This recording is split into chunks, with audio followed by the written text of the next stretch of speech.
আর শোনো না, চ্যানেলটি সাবস্ক্রাইব করে বেল বাটনটি বাজিয়ে দিও কেমন। সন্ধ্যা পেরিয়ে রাত নেমে এসেছে। ঘড়ির কাঁটায় এখন প্রায় 8টা বাজতে চলল, অথচ তৃতিকার এখনো বাড়ি ফেরা হলো না। সে কখন থেকে আধিরের পেছন পেছন ছুটে চলেছে। আধির যেখানে যেখানে যাচ্ছে তাকেও তার অনুসরণ করে সেদিকেই যেতে হচ্ছে। সব মিলিয়ে বেশ বিরক্ত বোধ হচ্ছে তার। আধির তার কথা মতো অফিস শেষে তৃতিকাকে শহরে নামি দামি এক শপিং মলে নিয়ে এসেছে। অতঃপর সেই সন্ধ্যা হতে এখন অবধি কৃতিকার মাপ অনুযায়ী তার যা যা পছন্দ হয়েছে সবটাই কিনে নিয়েছে। ফলাফল স্বরূপ কৃতিকা এবং তার দু হাতেই যেন শপিং ব্যাগের মেলা বসেছে। এত কিছু দিয়ে আদতে কি হবে কৃতিকা বুঝতে পারছে না।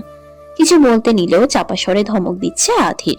কৃতিকার বিরক্তির পাশাপাশি এখন রাগও হচ্ছে, কিন্তু নিরুপায় হয়ে শেষমেশ আধিরের কথা মতোই চলতে হচ্ছে। এরই মাঝে আধির কি যেন ভেবে কৃতিকাকে ফুড কোর্টের কাছে নিয়ে আসে। একটা টেবিলের উপরে সবগুলো ব্যাগ রেখে কৃতিকাকে চেয়ারে বসতে বলে। অতঃপর তাকে কিছু খাওয়ার কথা জিজ্ঞেস করতেই কৃতিকা খাবার খেতে মানা করে। তবুও আধির নিজে হতেই কৃতিকার জন্য একটা বার্গার আর কোল্ড ড্রিঙ্কস নিয়ে আসে। অতঃপর সেখানে না বসেই সে কৃতিকার উদ্দেশ্যে বলে, চুপচাপ সবটা খাবেন, আমি তো ওদের থেকে আসছি, কোথাও যাবেন না, এখানে থাকবেন।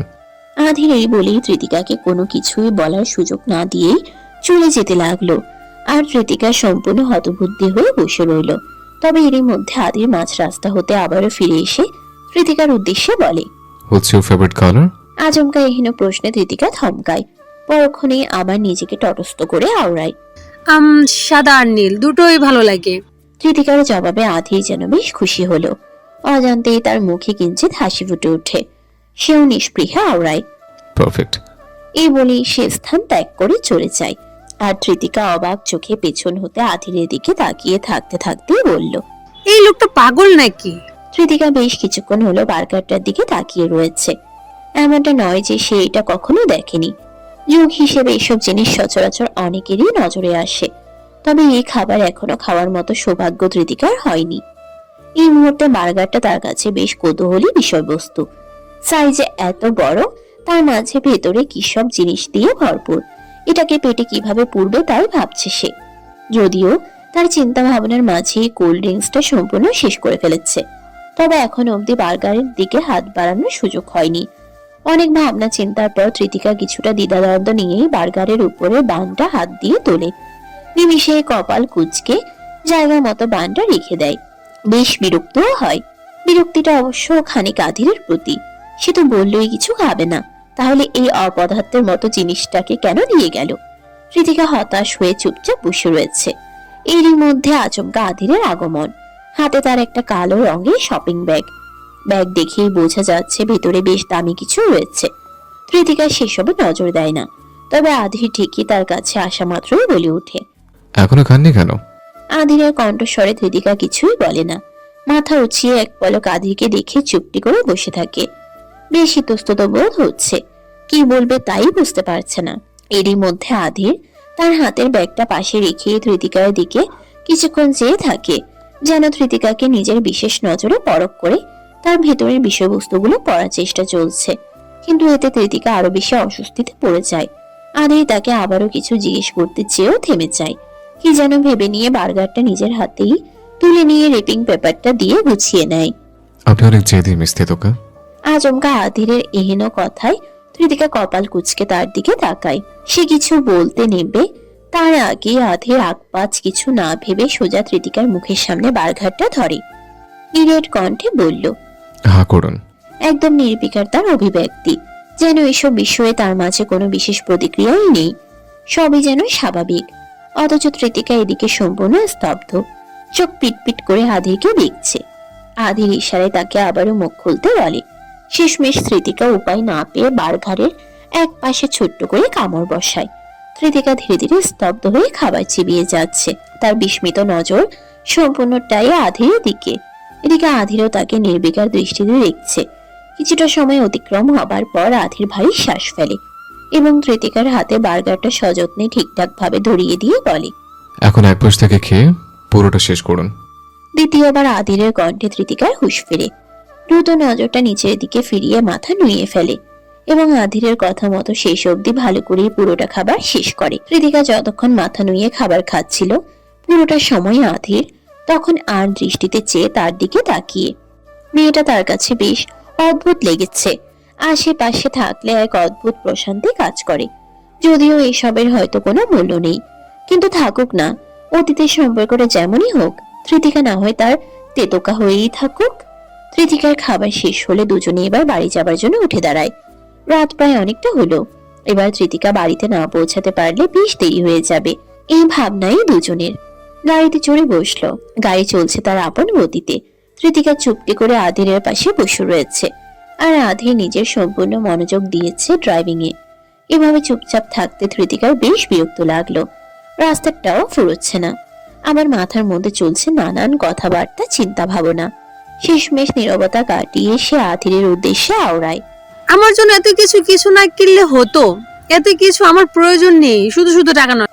তৃতিকার কথায় আধির সামান্য হেসে বলল। বেশি বোঝেন আপনি, মেয়ে মানুষের কম বোঝাটাই ভালো। আধিরের কথায় তৃতিকার কপাল কুঁচকে যায়।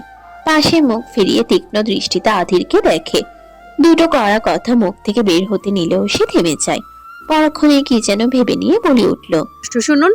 তৃতিকার কণ্ঠে আধির অকস্মাৎ চমকায় এবং প্রথমবারের মতো ড্রাইভিং হতে মনোযোগ সরিয়ে তৃতিকার দিকে তাকায়। জি বলুন। আচমকা এভাবে আধিরকে তাকাতে দেখে তৃতিকাও বেশ চমকে উঠে। হুট করে অদ্ভুত এক অস্থিরতা অনুভব হচ্ছে। তৃতিকা বেখেয়ালিতে হারিয়ে গেলে আধির কিঞ্চিত কপাল কুঁচকে আওড়ায়। কিছু বলবেন? তৃতিকার হুঁশ ফেরে। সে আধির হতে নজর ফিরিয়ে জানালার বাহিরে তাকায় এবং আধিরের উদ্দেশ্যে বলে, এটাই শেষবার। এরপর কখনো এমন জেদ করবেন না। আমার পছন্দ নয় কেউ এভাবে আমার জন্য এত কিছু। এইটুকু আনমনে বলতেই তৃতিকা থামে। অতঃপর আধিরের দিকে তাকিয়ে নিষ্প্রিয় আওড়ায়। বেশি বেশি কোনো কিছুই আমার পছন্দ নয়, তাই পরবর্তীতে কখনোই এমন কিছু করবেন না। তৃতিকার কথায় আধিরের অভিব্যক্তি কিছুটা গম্ভীর হয়। সে অদ্ভুত ভাবে মুচকি হেসে বলে, আপনার পছন্দ অপছন্দে আমার কিছু যায় আসে না মিস তৃতিকা। আমার যা ইচ্ছে আমি তাই করব। আধিরের এহেন কথায় তৃতিকা বেশ অবাক হলো। সে কিছুটা কড়াসরে বলল, ঠিক আছে, আপনার যা ইচ্ছে হয় করুন, কিন্তু আমার বিষয়ে বেশি বুঝতে আসবেন না। এটা কি বেশি বোঝা বলে কিনা জানি না, কিন্তু আমি আমার দায়িত্ব পালন করছি। আপনার দেখভালের জন্য আমার যা বেস্ট মনে হবে আমি তাই করব। আধিরের কড়া নির্লিপ্ত কথায় তৃতিকা থমকায়। এই লোক তো বেশ খাটতেরা, মেজাজ খারাপ হচ্ছে তার। সে আরো কিছু বলার পূর্বেই আধির বলে, আপনার ওই বাসাটা চেঞ্জ করবেন, জায়গাটা আপনার জন্য সেফ না। জানি, আমি ভাবছি শীঘ্রই ছেড়ে দেব। তৃতিকার স্বাভাবিক অভিব্যক্তিতে আধির ভারী শ্বাস ফেলে। পরক্ষণেই কিছু একটা ভেবে নিয়ে বলে, এসব নিয়ে আপনাকে চিন্তা করতে হবে না। কোন জায়গা আপনার জন্য বেস্ট হবে তা আমি নিজে খুঁজে বের করব। তৃতিকা আধিরের দিকে তাকিয়ে আর কিছুই বলে না। এই লোক তো তার কথা শুনবেই না। আর কোনো কথা না বাড়িয়ে দুজনে নিজেদের নির্দিষ্ট গন্তব্যে এসে পৌঁছায়। তৃতিকা তার বাড়ির সামনে নামতেই বাধে এক অদ্ভুত বিপত্তি। যতগুলো ব্যাগ রয়েছে তা তৃতিকার একাই নিয়ে যাওয়া সম্ভব না, হলেও তাকে কয়েকবারে নিয়ে যেতে হবে। সবটাই ভেবে আধির বেশিরভাগ ব্যাগ নিয়ে তার বাসার দিকে এগিয়ে যায়। দোতলা অবধি সবগুলো ব্যাগ তৃতিকার রুমে রেখে আসার পর আধিরের কিছু একটা মনে পড়তেই সে নিচে নেমে আসে। অতঃপর গাড়ি থেকে সেই বিশেষ কালো রঙের ব্যাগটা নিয়ে এসে তৃতিকার দিকে এগিয়ে দেয়। তৃতিকা কিছুটা স্তব্ধ হয়ে বলল, এটি কি? আধির বেশি কিছু না বলে নিষ্পৃহে আওড়ায়, স্পেশাল কিছু আপনার জন্য। স্পেশাল কিছুর কথা শুনে তৃতিকার কপাল আরো কিছুটা কুঁচকে যায়। সে তড়িৎ ব্যাগটা খুলে দেখতে নিলে আধির তাকে তৎক্ষণাৎ বাধা দিয়ে বলল, তৃতি, এখনই না, পরে পরে দেখে নিও। আধিরের কথায় তৃতিকা তৎক্ষণাৎ থেমে যায়। এক পলক আধিরকে দেখে মাথা ঝাঁকিয়ে বলে, ঠিক আছে। আধির এতক্ষণ দরজার কাছেই দাঁড়িয়েছিল। এখন অবধি সে ঘরের ভেতরে পুরোপুরি প্রবেশ করেনি। এই পর্যায়ে আধির তৃতিকার উদ্দেশ্যে বলল, সাবধানে থাকবেন, কোনো সমস্যা হলে ফোন করবেন, আমি এখন আসছি। এই বলেই সে চলে যেতে চাইলে তৃতিকা তাকে বাধা সেধে আওড়ায়। চলে যাচ্ছেন? তৃতিকার কথায় আধির থমকায়। সে পিছনে ফিরতে নিয়েছিল। পরক্ষণে তৃতিকার দিকে ফিরে হাত ঘড়িতে সময়টা দেখে নিয়ে বলল, রাত তো অনেক হয়েছে, এখন যাওয়াটাই ভালো। আধিরকে থামানোর কোনো ইচ্ছে তৃতিকার ছিল না। তবে আকস্মিক তার মন কি চাইছে তাও বুঝতে পারছে না। খুব অস্পষ্ট অদ্ভুত ইচ্ছে আকাঙ্ক্ষা তার সর্বত্রই ঘুরে বেড়াচ্ছে। তৃতিকা কিঞ্চিত ঢোক গিলে আধিরের উদ্দেশ্যে বলল, ভেতরে এসে বসুন। খালি মুখে চলে যাবেন? কৃতিকার এহেন সম্বোধনে আধিরের কপাল কিঞ্চিত কুঁচকে যায়, ঠোঁটের কোনায় খানিকটা বাঁকা হাসিও ফুটে ওঠে। সেও আর বেশি না ভেবে কৃতিকার কথা মতো ঘরের ভেতরে প্রবেশ করে। তবে নিমিষেই যেন এতে কৃতিকা কিছুটা ইতস্ততে পড়ে যায়। আধিরের বসার জন্য বিছানা ছাড়া কোনো জায়গা সে খুঁজে পায় না, তাই তাকে বিছানাতেই বসতে বলে। আর আধিরও কোনো দ্বিধা না করে চুপচাপ বিছানাতেই বসে পড়ে। এবার কৃতিকা চিন্তায় পড়ে যায় সে আদিরকে কি খেতে দেবে। ভাতও তো রান্না করা নেই, আর সে যতক্ষণে ভাত রান্না শেষ করবে ততক্ষণে হয়তো আধির বিরক্ত হয়ে বাড়িই ছাড়বে। এসব ভাবনার মাঝেই তার মনে পড়ল সেদিন আসিফ তার জন্য বিস্কিট চানাচুর সহ কিছু শুকনো খাবার নিয়ে এসেছিল। সেও আর কোনো প্রকার দ্বিধা না করে সেসবই বের করতে লাগলো। তবে কৃতিকাকে এভাবে তার জন্য ব্যস্ত হতে দেখে আধির নির্বিকারে বলল, কৃতিকা, আমি কিন্তু ড্রাই স্ন্যাক্স খাই না। আধিরের কথায় কৃতিকা থেমে যায়। এর মানে সে তো এসব কিছুই খাবে না। কৃতিকা আবারও এক গোলক ধাঁধায় পড়ে গেল। সে দিয়ে এনে ঘরে বসিয়েছে, কিছু না খাইয়ে কিভাবে বিদায় করবে। এরই মধ্যে আধির ইতস্তত ভাবেই বলে ওঠে, কৃতি, আমার দেরি হচ্ছে, আমি বরং এখন। আধিরের কথা শুনে কৃতিকা অস্থির হয়ে ওঠে। সে দ্রুত স্বরে বলল, লেবু শরবত খাবেন প্লিজ, অন্তত কিছু না খেয়ে যাবেন না। কৃতিকার আকুতি ভরা কণ্ঠে আধির থমকায়। সে চুপ করে পুনরায় বসে বলল, ঠিক আছে, তবে চিনি ছাড়া। কৃতিকা কিছুটা অবাক স্বরে বলে, চিনি ছাড়া? আর লেবু অনেক টক। কৃতিকার কথা শেষ হবার আগেই আধির বলে, সমস্যা নেই, চিনি ছাড়াই দিন। কৃতিকাও আর বেশি কিছু না ভেবে শুধু লেবু চিপে তাতে পানি মিশাতে থাকে। এদিকে আধির চুপচাপ চারপাশটা এক নজরে দেখে নেয়। সেদিন ওসব ঘটনার মাঝে এসব বিষয় নজরে আসেনি। একদম জরাজীর্ণ ছোট্ট ঘর হলেও চারপাশটা বেশ পরিষ্কার। ছোট বড় সাধারণ জিনিসগুলোও বেশ গোছানো। বোঝাই যাচ্ছে কৃতিকা বেশ শৌখিন এবং যত্নশীল। বিষয়টা তার কাছেও বেশ ভালো লাগলো। এদিকে কৃতিকা কাজ করার মাঝে আধিরের উদ্দেশ্যে বলল, কিছু মনে করবেন না, আপনাকে একটা কথা জিজ্ঞেস করি। কৃতিকার কণ্ঠস্বরে আধির মুখ ফিরিয়ে কৃতিকার দিকে তাকায়। ঘরের এক পাশের কোনায় চুপচাপ নিজের মতো কাজ করছে সে। জি বলুন। আধিরের নির্বিকার সম্মতি পেতেই কৃতিকা বলল, আমি কি ইয়াসের সাথে ওই বাড়িতে থাকেন না? ইয়াসকে দেখলে মনে হয় সে আপনার জন্য অনেক পাগল, কিন্তু ও তো বড় বাড়ি থাকলেও আপনি সেখানে থাকেন না কেন? কৃতিকার কথায় আধির মৃদু হেসে বলে, আমি একা থাকতে পছন্দ করি, তো এই বাড়িতে থাকি না। মাঝে মধ্যে অবশ্যই ইয়াসের জন্য যেতে হয়। আধিরের কথা শেষ হতে না হতেই কৃতিকা কপাল কুঁচকে বলল, তাহলে আপনি কোথায় থাকেন? অফিস থেকে কিছুটা কাছে আমার অ্যাপার্টমেন্ট রয়েছে, সেখানে থাকি। কৃতিকা কাজের ফাঁকে আধিরের দিকে মুখ ফিরিয়ে বলে, সম্পূর্ণ একা থাকেন? জি। আপনার খারাপ লাগে না? কৃতিকার কৌতূহলী প্রশ্নে আধির কিঞ্চিত কপাল কুঁচকে বলে, খারাপ কেন লাগবে? ছোট থেকে দেশ বিদেশে একা থেকে অভ্যস্ত আমি। আপনার এখানে একা থাকতে খারাপ লাগে? অবশ্যই লাগে। আমি ছোট থেকে বড় হয়েছি অনেক মানুষজনের মাঝে, তাই এখানে একদম একা থাকতে একটু ভালো লাগে না। তেমন হলে আপনি না হয় আমার বাড়িতে এসেই থাকুন। আধিরের এহেন কথায় কৃতিকা চমকায়। চোখ বড় বড় করে আধিরের দিকে তাকাতেই সে নিষ্পৃহে বলল, চৌধুরী ম্যানশনের কথা বলেছে, ইয়াশ ফপির সাথে বেশ ভালো সময় কাটবে আপনার। আধিরের কথায় কৃতিকা তটস্থ হয়। সে তো কি না কি ভেবে বসেছিল। এরই মধ্যে কৃতিকা আবারও কি যেন ভেবে বলল, আধিরের মেজাজ এবার কিছুটা খারাপ হয়। এটা হর হামেশাই হয়ে থাকে। সবার আগ্রহ কেন তার বিয়েতেই, তা সে বুঝে উঠতে পারে না। তবে এই মুহূর্তে সে কোনো বিশেষ প্রতিক্রিয়া না করে আলতো স্বরে আওড়ায়, একটা করে তো শখ মেরেছে, আর কত বিয়ে করব? আধির কথাটা ধীর আওয়াজেই বলল, তাই কৃতিকা ঠিক মতো শুনতে পায় না। কিছু কি বললেন? আধির ভারী শ্বাস ফেলে আওড়ায়, না, কিছুই না। এতক্ষণে কৃতিকার শরবত বানানো শেষ। সে আধিরের কাছে শরবতের গ্লাসটা এনে ধরিয়ে দিয়ে বলল, নিন, এবার খেয়ে বলুন কেমন হয়েছে। কৃতিকার কথায় আধির মুচকি হাসে। তবে শরবতের গ্লাসটা ঠোঁটে চোয়াতেই তার চোখ মুখ কুচকে আসে। এত বেশি টক হবে তা সে কল্পনাও করেনি। এদিকে আধিরের এহেন প্রতিক্রিয়ায় কৃতিকা ভারী শ্বাস ফেলে অজান্তেই কিছুটা মেজাজ দেখিয়ে বলল, আপনি এত ঘাড়তে না কেন বলুন তো? বললাম লেবু অনেক টক, এখন মজা বুঝুন। কৃতিকার এহেন অভিব্যক্তিতে আধির কিছুটা অবাক হলো। কৃতিকার এ কেমন ব্যবহার! বেশ অদ্ভুত লাগলো তার আচরণ। তবে কৃতিকা আরো কিছু বলার পূর্বেই আধির পুরোটা শরবত চোখ বুঝে একবারে খেয়ে নেয়, যা দেখে কৃতিকা অবাক স্বরে বলে, বেশ আজব লোক তো আপনি। এই বলেই সে থামে। আধির কিছুটা তীক্ষ্ণ দৃষ্টিতে তার দিকে তাকাতেই কৃতিকা কিঞ্চিত ঢোক গিলে। একটু বেশিই বলেছে মনে হয়। সরাসরি মুখের উপর এসব কথা বলতে নেই। একে তো গুরুজন, তার উপর অফিসের বস, এছাড়াও আবার সে যাগ্গে। আধিরের শরবত খাওয়া শেষ হলে তৃতিকা এখন কি করবে বুঝে উঠতে পারে না। তার বলার মতো কিছু নেই। আবার আধিরও এভাবে চুপচাপ রয়েছে। বদ্ধ ঘরে এই রাত্রি বেলায় তাদের উপস্থিতিটাও বেশ অস্বস্তিকর। তা এতক্ষণ অনুভূত না হলেও এখন স্পষ্ট অনুভূত হচ্ছে। তৃতিকাকে অনেকক্ষণ হতে দাঁড়িয়ে থাকতে দেখে আধির নির্বিকারে বলল। দাঁড়িয়ে আছেন কেন? বসুন। তৃতিকা যেন এবার আরো বেশি অস্বস্তিতে পড়ে যায়। আধির বসতে বলছে, অথচ সে বসবে কোথায়? সে ইতস্তত ভঙ্গিতে আশেপাশে তাকাতে লাগলো। এদিকে তৃতিকার ভাব গতিতে কপাল কুঁচকে পর্যবেক্ষণ করছে আধির। সে আদতে কি করতে চাইছে আধির তা ঠিক বুঝে উঠতে পারল না। এরই মধ্যে তৃতিকা উপায় না পেয়ে সোজা নিচেই বসতে উদ্বিগ্ন হয়।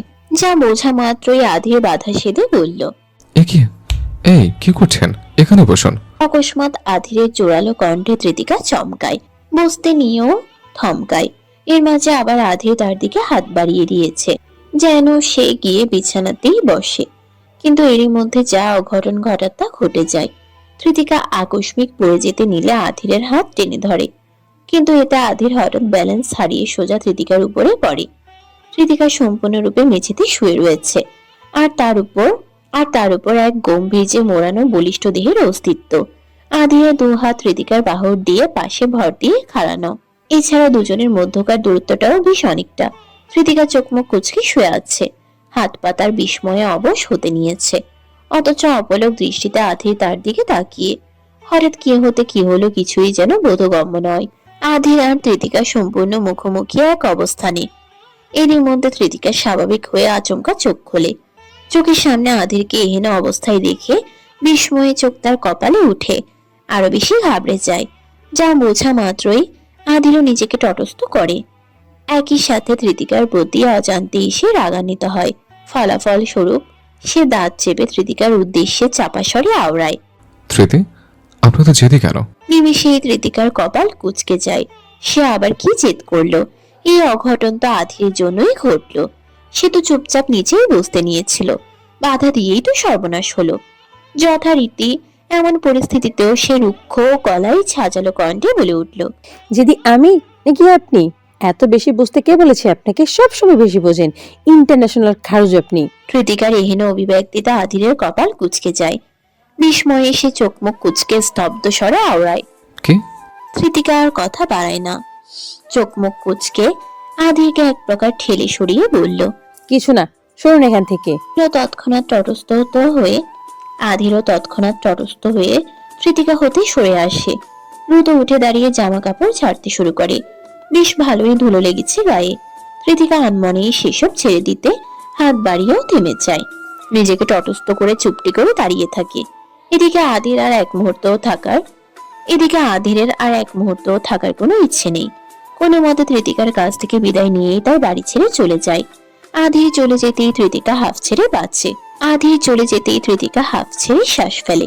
পরক্ষণেই পেছনে ফিরে বিছানার উপরে থাকা এক গাদা ব্যাগের দিকে তাকিয়ে ভারী দীর্ঘশ্বাস ফেলে।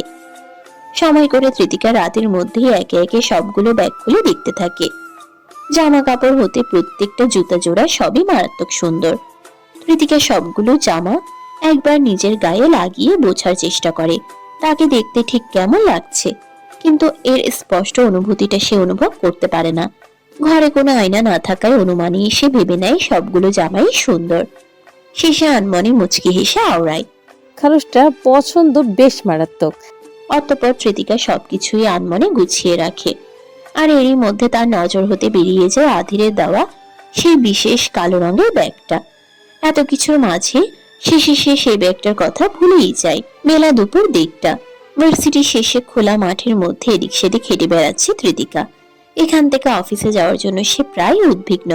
তবে অফিস শুরু হতে আরো বেশ কিছুটা দেরি আছে, তাই সে এখানেই ঘুরঘুর করছে। নয়তো অফিসে কথা বলার মতো তেমন কেউই নেই। যারা নামের মেয়েটাকে সে ভালো ভেবেছিল, অথচ সেও বাকিদের মতো। তৃতিকার চিন্তা ভাবনার মাঝে আচমকা তার ফোনটা বেজে ওঠে। ফোনটা হাতে নিতেই তৃতিকার কপাল কুঁচকে যায়। নাম্বারটা সেভ করা নেই ফোনে। হঠাৎ এই অপরিচিত নাম্বারটা কার? তৃতিকা কিছুটা দ্বিধা নিয়ে কলটা রিসিভ করে বলল, আসসালামু আলাইকুম। আমি ত্রিদিকা বলছি। আপনি কে? ফোনের অপর প্রান্তে থাকা আধির কিছু বলার পূর্বেই থেমে যায়। কপাল কুঁচকে সে গম্ভীর স্বরে বলল। আপনি আমার ফোন নাম্বার সেভ করেননি?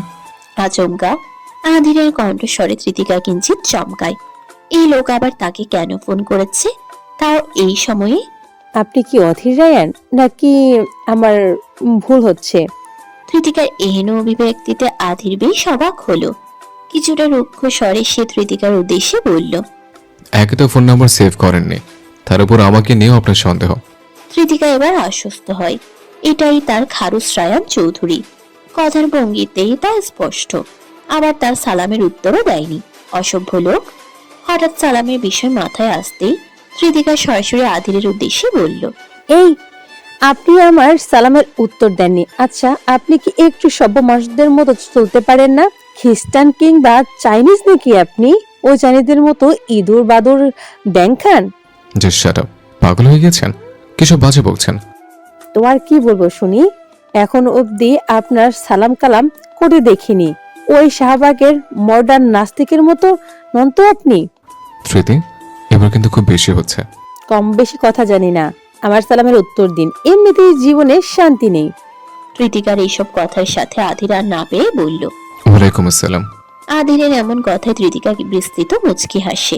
সে ফোনের এপাশ হতেই আওড়ায়। মাশাআল্লাহ। তবে হ্যাঁ, ছোট হোক বা বড়, এখন হতে আপনার যেন সবাই সালাম দিতে দেখি। এত অসভ্য মানুষ আজকাল হয়? আদি শুধু কোনো মতে দাঁত চেপে কথাগুলো সহ্য করে এবং চাপা স্বরে বলে। এখন কাজের কথা শুনুন। আদিরের কণ্ঠে ত্রিতিকা তটস্থ হয়। সেও গম্ভীর ভঙ্গিতে বলল। জি বলুন। আপনি এখন ভার্সিটিতে? জি। যেখানে আছেন ওখানে থাকবেন, আমি আপনাকে নিতে আসছি। কি আশ্চর্য, আপনি কেন আমাকে নিতে আসবেন? এখনো তো অফিসের সময় হয়নি। কেন, আমার সাথে আপনার অফিসে যেতে আপনার কোনো সমস্যা আছে? গম্ভীর কথার স্বরে ত্রিতিকা কিছুটা ইতস্তত ভাবে আওড়ায়। না, সমস্যা নেই, কিন্তু আপনি কেন আমার জন্য এত কষ্ট করতে যাবেন? আমি মোটেও আপনার জন্য কোনো কষ্ট করছি না। আপনার ভার্সিটির পাশে আমার কাজ আছে, ভাবলাম যাওয়ার পথে আপনাকে নিয়ে যাই। আধিরের এহেন নির্বিকার অভিব্যক্তিতে ত্রিতিকা আর কথা বাড়ায় না, আলতো স্বরে জবাব দেয়। ঠিক আছে, আসুন। এই বলেই সে ফোনটা রেখে দেয়। অতঃপর দীর্ঘশ্বাস ফেলে মলিন ভাবে মুচকি হাসে। মনটা আজ বেশ ভালোই তার। পরনে আধিরের পছন্দ করে কিনে দেওয়া ডার্ক ব্রাউন কালারের সিম্পল একটা কুর্তি, কালো রঙের ওড়নাটা কাঁধের একপাশে ঝুলিয়ে রাখা। ফর্সা ত্বকে বেশ মানিয়েছে তাকে। অত্যাধিক রোদে খোলা চুলগুলো আলগোছে বেঁধে একখান খোপা করেছে, অথচ তা ঢিলে হয়ে খসে পড়তে নিয়েছে। অথচ ত্রিতিকার সেসবে কোনো খেয়াল নেই। সে আনমনে কিছু ভেবে চলেছে, অথচ দূর হতে রোদের মধ্যে ত্রিতিকা যেন এক প্রকার জ্বলজ্বল করছে। রোদের তাপে ফর্সা গাল, নাক ও গলা লাল হয়ে উঠেছে। দেখতেও বেশ আকর্ষণীয়। এমনই মনস্তাপ নিয়ে দূর হতে তাকে চেয়ে দেখছিল এক বলিষ্ঠ দেহের যুবক। পরনে ব্রাউন কালারের শার্ট, কালো প্যান্ট, এক ঝাঁক সিল্কি চুল। তরুণীদের নজরে যাকে একদম পারফেক্ট প্রেমিক পুরুষ বলা চলে। ছেলেটি দূর হতে কিছুক্ষণ ত্রিতিকাকে এক নজরে চেয়ে দেখার পর তার দিকে এগিয়ে যায়। আচমকা কোনো ছেলেকে তার কাছে দেখে ত্রিতিকা শুরুতে কিছুটা চমকে উঠলেও পরক্ষণেই খেয়াল করে সে এই ব্যক্তিকে চেনে। এটা আর কেউ নয়, সে সিনিয়রদের দলেরই একজন। আচমকা এনাকে দেখে ত্রিতিকা শুরুতে কিছুটা ঘাবড়ে যায়, কিন্তু পরক্ষণেই নিজেকে তটস্থ করে দৃঢ় রাখে। হাই, তুমি এখানে একা একা কি করছো? ছেলেটির এহেন অমায়িক ব্যবহারে ত্রিতিকা কিছুটা অবাক হলো। আগের বার তো তাকে কিসব হুমকি ধামকি দিল, অথচ আজ ত্রিতিকার কপাল কুঁচকে যায়। ছেলেটির দিকে তাকিয়ে রুক্ষ স্বরে বলল। আমি আগেই বলে দিচ্ছি, আবারও যদি আমার সাথে কোনো বাজে কিছু করতে হয় তাহলে আমি কিন্তু স্যারকে গিয়ে বলে দেব। ত্রিতিকার এহেন কথায় ছেলেটি হেসে ফেলে। তার হাসিতে ত্রিতিকার কপাল আরো বেশি কুঁচকে যায়। চিন্তা নেই, তোমাকে কিচ্ছু করা হবে না। আর সেদিনের জন্য সরি। ত্রিতিকা বুঝতে পারছে না এই লোকের কি হয়েছে। কথার সুর তো বেশ অদ্ভুত লাগছে। এত ভালো মানুষই তার কাছে খানিকটা সন্দেহজনক। তবুও সে কিছু বলার পূর্বেই ব্যক্তিটি আবারও বলল। আমার নাম রাফসানক, আর তুমি তৃতিকা, তাই তো? ত্রিতিকা বেশ ইতস্তত ও সন্দিহান দৃষ্টিতে রাফসানকে দেখে। এমনিতে তো এখন ভালোই মনে হচ্ছে, তবে কোনো এক কিন্তু যে রয়েই যায়। আমি কি কোনোভাবে আপনাকে সাহায্য করতে পারি? কেমন সাহায্য করতে চাইছো? না মানে আপনি হঠাৎ আমার কাছে এসেছেন। তবে কোনো এক কিন্তু যে রয়েই যায়। তৃতিকার অভিব্যক্তিতে রাফসান খানিকটা মুচকি হেসে বলল, এমনি পরিচয় হতে এলাম। কিন্তু পরিচয় তো আমরা সেদিনই হয়েছি। হ্যাঁ হয়েছি, কিন্তু ওটা তো শুধু ভার্সিটির সিনিয়র হিসেবে, বন্ধু হিসেবে হয়নি। রাফসানের কথায় তৃতিকার হাবভাব গম্ভীর হয়। এই লোক বলে কি, তার বন্ধু হতে এসেছে? এখন অব্দি ভার্সিটিতে একটা বান্ধবী জুটাতে পারেনি, সেখানে সিনিয়র হয়ে এনে এসেছে তার বন্ধু হতে। তৃতিকা খানিকটা সময় নিয়ে কিছু একটা ভাবতে লাগলো। পরক্ষণেই কিছু বলতে নিবে, তৎক্ষণাৎ রাফসান বলে ওঠে, এত দ্বিধাদ্বন্দ্বের কিচ্ছু নেই। ভার্সিটির জুনিয়র সিনিয়রদের মধ্যে বন্ধুত্ব স্বাভাবিক বিষয়। তৃতিকা আর কিছু বলে না, সে বলবে কি তাই বুঝতে পারছে না। আপাতত এই লোকের সামনে থেকে সরতে ইচ্ছে হচ্ছে, কিন্তু আগ বাড়িয়ে কিছু বললেও না জানি নতুন কোনো সমস্যা না জুটে যায়। এদিকে ভার্সিটির গেটের বাহির হতে তাকিয়ে রয়েছে একজোড়া গম্ভীর চোখ। সাদা কালো রঙের চকচকে গাড়ির সাথে হেলান দিয়ে দাঁড়িয়ে তৃতিকার জন্য অপেক্ষা করছিল আধির রায়ান। আশেপাশে ফিরে তৃতিকাকে খোঁজার চেষ্টা চলছিল এবং শেষমেশ মাঠের একপাশে তার দেখাও মিলে যায়। কিন্তু সেই মুহূর্তে আবার নজরে পড়ে এই অপরিচিত ছেলেকে, যাকে তৃতিকার সাথে এত হেসে কথা বলতে দেখে সে বেশ অবাক হয়। অকস্মাৎ তার কপালে কয়েকখান ভাঁজ পড়ে। সটান ভাবে দাঁড়িয়ে দূর হতে সবটাই দেখে আধির। একটা সময় নিজেকে নিয়ন্ত্রণ করতে না পেরে খানিকটা আগ্রহ নিয়েই তাদের দিকে এগিয়ে যায়। তৃতিকার বেখেয়ালিতে আধির তার নজরে পড়ে না, তবে আধিরের ভাবগতিক বেশ গম্ভীর। দুজনের কথার মাঝেই আচমকা আধির পাশ হতে তৃতিকাকে ডাকে। ধৃতি, হঠাৎ পরিচিত গম্ভীর কণ্ঠস্বরে তৃতিকা চমকে ওঠে। কণ্ঠ তো নয়, যেন কারো কর্কশ ধমক। নিমিষেই তৃতিকা পাশে ফিরে তাকিয়ে দেখে তাদের থেকে কিছুটা দূরে আধির দাঁড়িয়ে রয়েছে, সেই চিরচেনা গাম্ভীর্যতা নিয়ে। তৃতিকার পাশাপাশি রাফসানও তার দিকে ফিরে তাকায়, কিন্তু সে বুঝতে পারে না এই লোকটি আদতে কে। অবশ্য তৃতিকা তার দিকে কিছুটা এগিয়ে গিয়ে বলল, আপনি হঠাৎ এখানে? আধির তৃতিকার দিকে এক পলক চেয়ে পরক্ষণেই নিরেট স্বরে বলল। ফোন করে বলেছিলাম। নিমিষেই তৃতিকার কিছুক্ষণ আগের কথা মনে পড়ল। একই সাথে নিজের মন ভোলা স্বভাবের কারণে বেশ বিরক্ত হলো। তবুও সে আনমনে হেসে বলল, ও সরি, আমি ভুলে গিয়েছিলাম। এরই মাঝে রাফসান তাদের দিকে এগিয়ে আসে। সে দূরে থাকায় তাদের এই সামান্য কথাবার্তাগুলো ঠিকঠাক শুনতে পায়নি, যার ফলে আগ পাছ না ভেবে রাফসান বলল, আসসালামু আলাইকুম আঙ্কেল, আপনি তৃতিকার বাবা? রাফসানের এহেন কথায় আধি সম্পূর্ণ স্তব্ধ।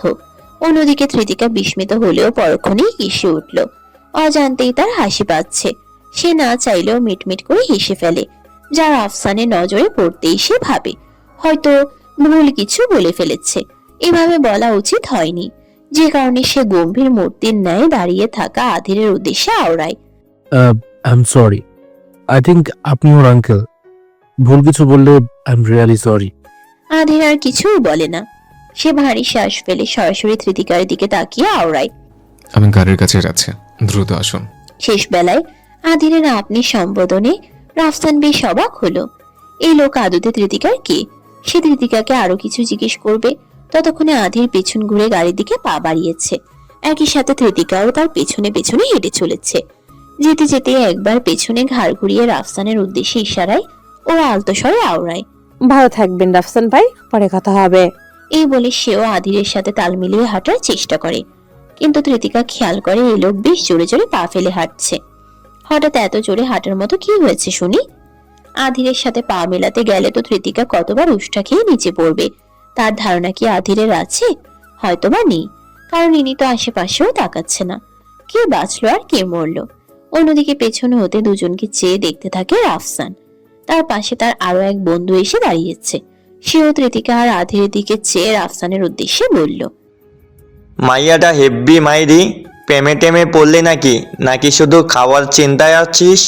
ছেলেটির কথায় রাফসান মুখ ফিরিয়ে একবার তাকে দেখে মৃদু হাসে, তবে কিছুই বলে না। তার হাসিতে ছেলেটিও কি যেন আন্দাজ করে, হেসে উঠে বলে, wait, hey man in love. তার কথায় রাফসানও হেসে উঠে শেষবারের মতো তৃতিকার দিকে চেয়ে বলল, মেয়েটা সুন্দর, কিন্তু ম্যান ইন লাভ বলে কিছু হয় না, ওটাকে শিয়ালের মুরগি ধরার আগ মুহূর্ত বলে। এই বলেই রাফসান শয়তানি হাসিতে উচ্চস্বরে হেসে ফেলল। তার সাথে সাথে পাশের ছেলেটাও হেসে উঠল। আধির প্রচন্ড গাম্ভীর্যের সাথে ড্রাইভিং করছে। আশেপাশে তাকানোর মতো ন্যূনতম সময়ও যেন তার নেই। এদিকে ত্রিতিকা চুপচাপ বসে থাকতে চেয়েও পারছে না। সে তো বেশ ফুরফুরে মেজাজেই রয়েছে। এরই মাঝে সে আধিরের উদ্দেশ্যে বলল, আচ্ছা, আপনি তো আজ আমায় দেখলেন না। আচমকা এহেন কথায় আধির কিছুটা অবাক হলেও সে তার নজর সম্মুখের পথে রেখে গম্ভীর স্বরে বলল। আপনাকে দেখার কি আছে? আধিরের এহেন কথায় ত্রিতিকার কপাল কিঞ্চিত কুঁচকে যায়। মুখ বাঁকিয়ে সে আধিরের উদ্দেশ্যে রুক্ষ স্বরে আওড়ায়, আমার চেহারা দেখতে বলিনি। শখ কত, এতগুলো জামা কিনে দিলেন অথচ বললেনও না আমাকে দেখতে কেমন লাগছে। এই পর্যায়ে আধির আচমকা গাড়ি থামিয়ে দেয়। হঠাৎ তার গাড়ি থামানোয় কৃতিকা বেশ অবাক হলো। সে ভ্রুকুচকে আধিরের দিকে তাকায়। একই সাথে আধিরও ভারী শ্বাস ফেলে তার দিকে তীক্ষ্ণ দৃষ্টি নিক্ষেপ করে। আচমকা দুজনের চোখাচোখিতে কৃতিকা মৃদু চমকে উঠলেও আধির থাকে সম্পূর্ণ নির্বিকার। তার পাশে বসা এই অল্প বয়সী তরুণীর মাধুর্যে আধির স্বল্প সময়েই বেখেয়ালিতে হারিয়ে যায়। পরক্ষণে নিজেকে সামলে নিয়ে কৃতিকাকে আরো একবার আগাগোড়া পরখ করে আওড়ায়। You looking so pretty. এই বলে সে পুনরায় সামনের দিকে মুখ ফিরিয়ে নেয়। এদিকে তৃতিকা কিছুটা ইতস্তত বোধ করলেও সে চুপটি করে বসে থাকে। আগ বাড়িয়ে বলে এই যেন মুসিবতে পড়ে গেল। অবশ্য আধিরকে এইসব বিষয়ে বলতেই বা কেন গেল? বেশ আশ্চর্যের বিষয়, সে কি আধিরের সাথে একটু বেশি খোলামেলা আচরণ করছে না? যত যাই হোক, লোকটা তো তার কত বড়, এত বেশি ক্লোজ হওয়ার মতো বিষয় নেই। এইসব বিষয় ভাবতে ভাবতেই কৃতিকা ভারী শ্বাস ফেলে। এদিকে আধির পড়ে যায় নতুন বিপত্তিতে। 2 মিনিটের জন্য গাড়ি থামিয়ে এবার সোজা জ্যামে আটকে গেল। সে বিরক্ত হতে অকস্মাৎ তার মুখ থেকে অস্ফুট স্বরে বিরক্তির আওয়াজ বেরিয়ে এলো। এতে কৃতিকা তার পাশে ফিরে তাকাতেই বুঝলো আজ অফিস যেতে দুপুর গড়িয়ে বিকেল হতেও সময় লাগবে না। রাস্তার এক কিনারায় এভাবে মিনিটের পর মিনিট নিস্তব্ধ হয়ে গাড়িটি দাঁড়িয়ে রইল। আধিরের মাঝে বিশেষ কোনো পরিবর্তন না হলেও কৃতিকা বেশ অস্থির হয়ে উঠেছে এটুকু সময়েই। এভাবে চুপচাপ আর কতক্ষণ বসে থাকা যায়? এই ভাবনায় সে আধিরের উদ্দেশ্যে বলল, আর কতক্ষণ? আধির তার দিকে এক পলক চেয়ে পরক্ষণেই রুক্ষ স্বরে জবাব দেয়। এই হেলিকপ্টার আনবো? কথায় কৃতিকার কপাল কুঁচকে যায়। সে খানিকটা সন্দেহান স্বরে আধিরের উদ্দেশ্যে বলল, আপনি কি রেগে আছেন? আধির কিছু না বলে চুপচাপ বসে থাকে। মেজাজ তার সত্যি খিটমিটে হয়ে আছে। এর মধ্যে কৃতিকা কিছু একটা ভেবে নিয়ে মৃদু মুচকি হাসে, যা ফ্রন্ট মিররে আধিরের নজরে ঠিকই ধরা পড়ে। কৃতিকা কিছু বলার আগেই আধির তার উদ্দেশ্যে বলল। হাসছেন কেন? কৃতিকা আরো কিছুটা বিস্তৃত হেসে নিজেকে তটস্থ করে বলল, না এমনি। ওই ছেলেটা কে হয় আপনার? কৃতিকা খানিক ভাবুক স্বরে বলল, কোন ছেলেটা? কিছুক্ষণ আগে যার সাথে হেসে হেসে কথা বলছিলেন। গম্ভীর কণ্ঠস্বরে কৃতিকা বুঝে যায় আধির সেই বিষয়টা নিয়েই রেগে আছে, কিন্তু এতে যেন তার আরো বেশি হাসি পেল। তবুও নিজেকে সামলে নিয়ে বলল, ভার্সিটির সিনিয়র। আপনার সাথে তার কি কাজ? বন্ধু হতে এসেছিল। কৃতিকার এহেন নির্বিকার কথায় আধির কপাল কুঁচকে তার দিকে ফিরে তাকায়। গাড়ির স্টিয়ারিং এ এক হাত রেখে এক প্রকার কৃতিকার দিকে কাত হয়ে বসে। অথচ কৃতিকার মাঝে বিশেষ কোনো প্রতিক্রিয়া নেই।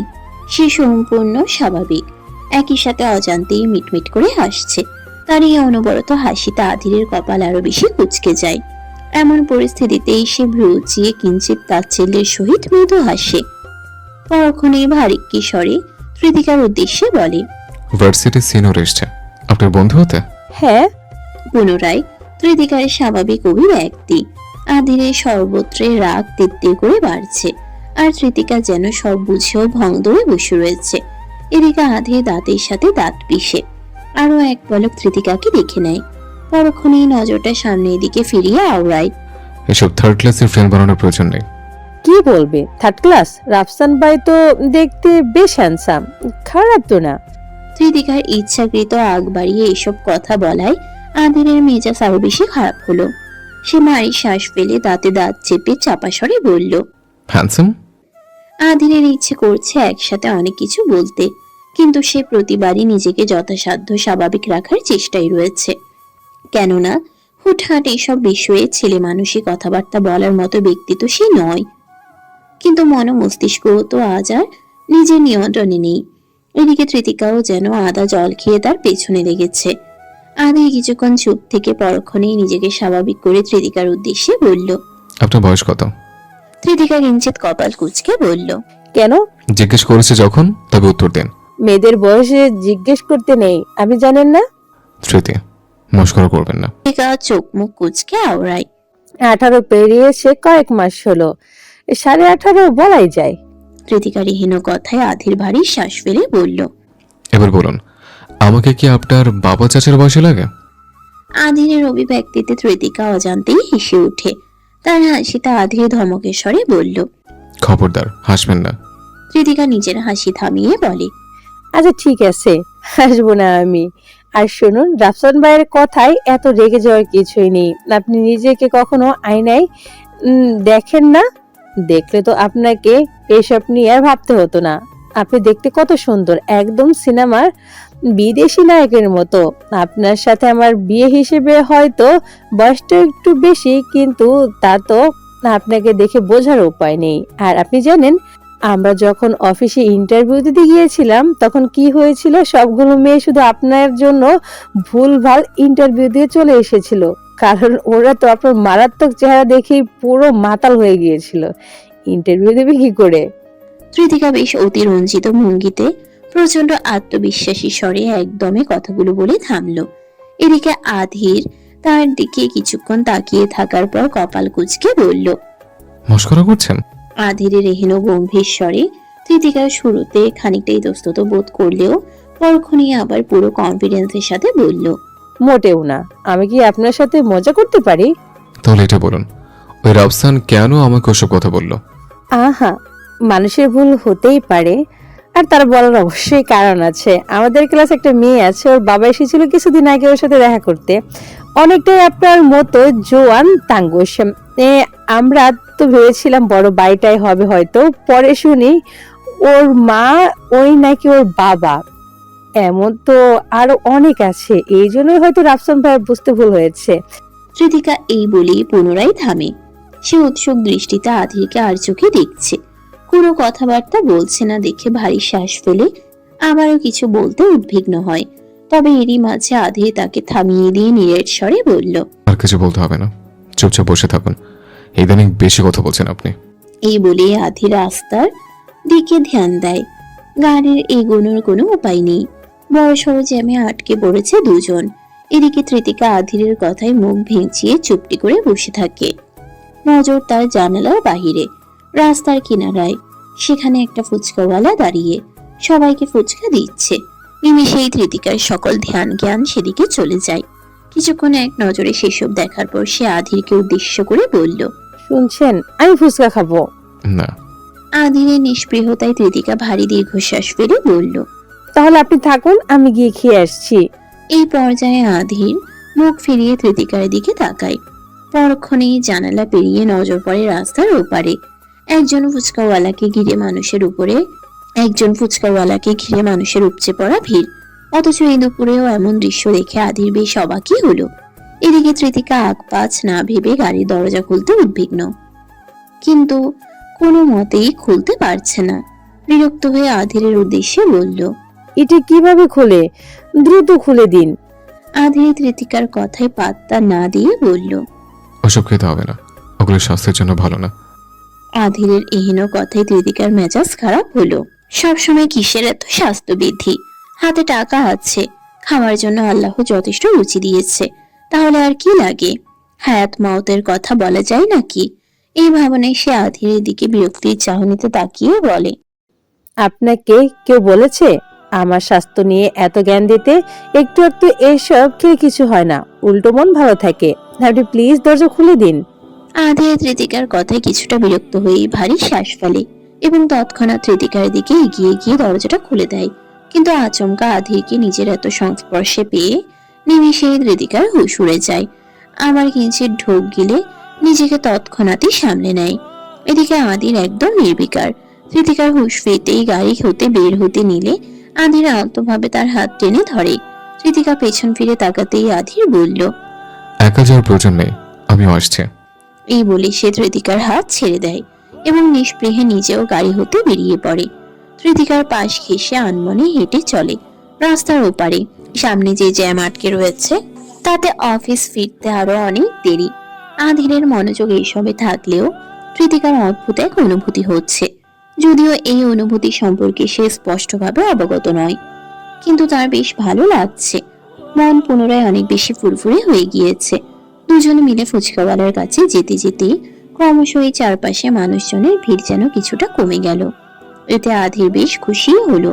পাবলিক প্লেসে এত মানুষের ভিড় তার পছন্দ নয়, একা থাকতেই তো সে বেশি স্বাচ্ছন্দ্য বোধ করে।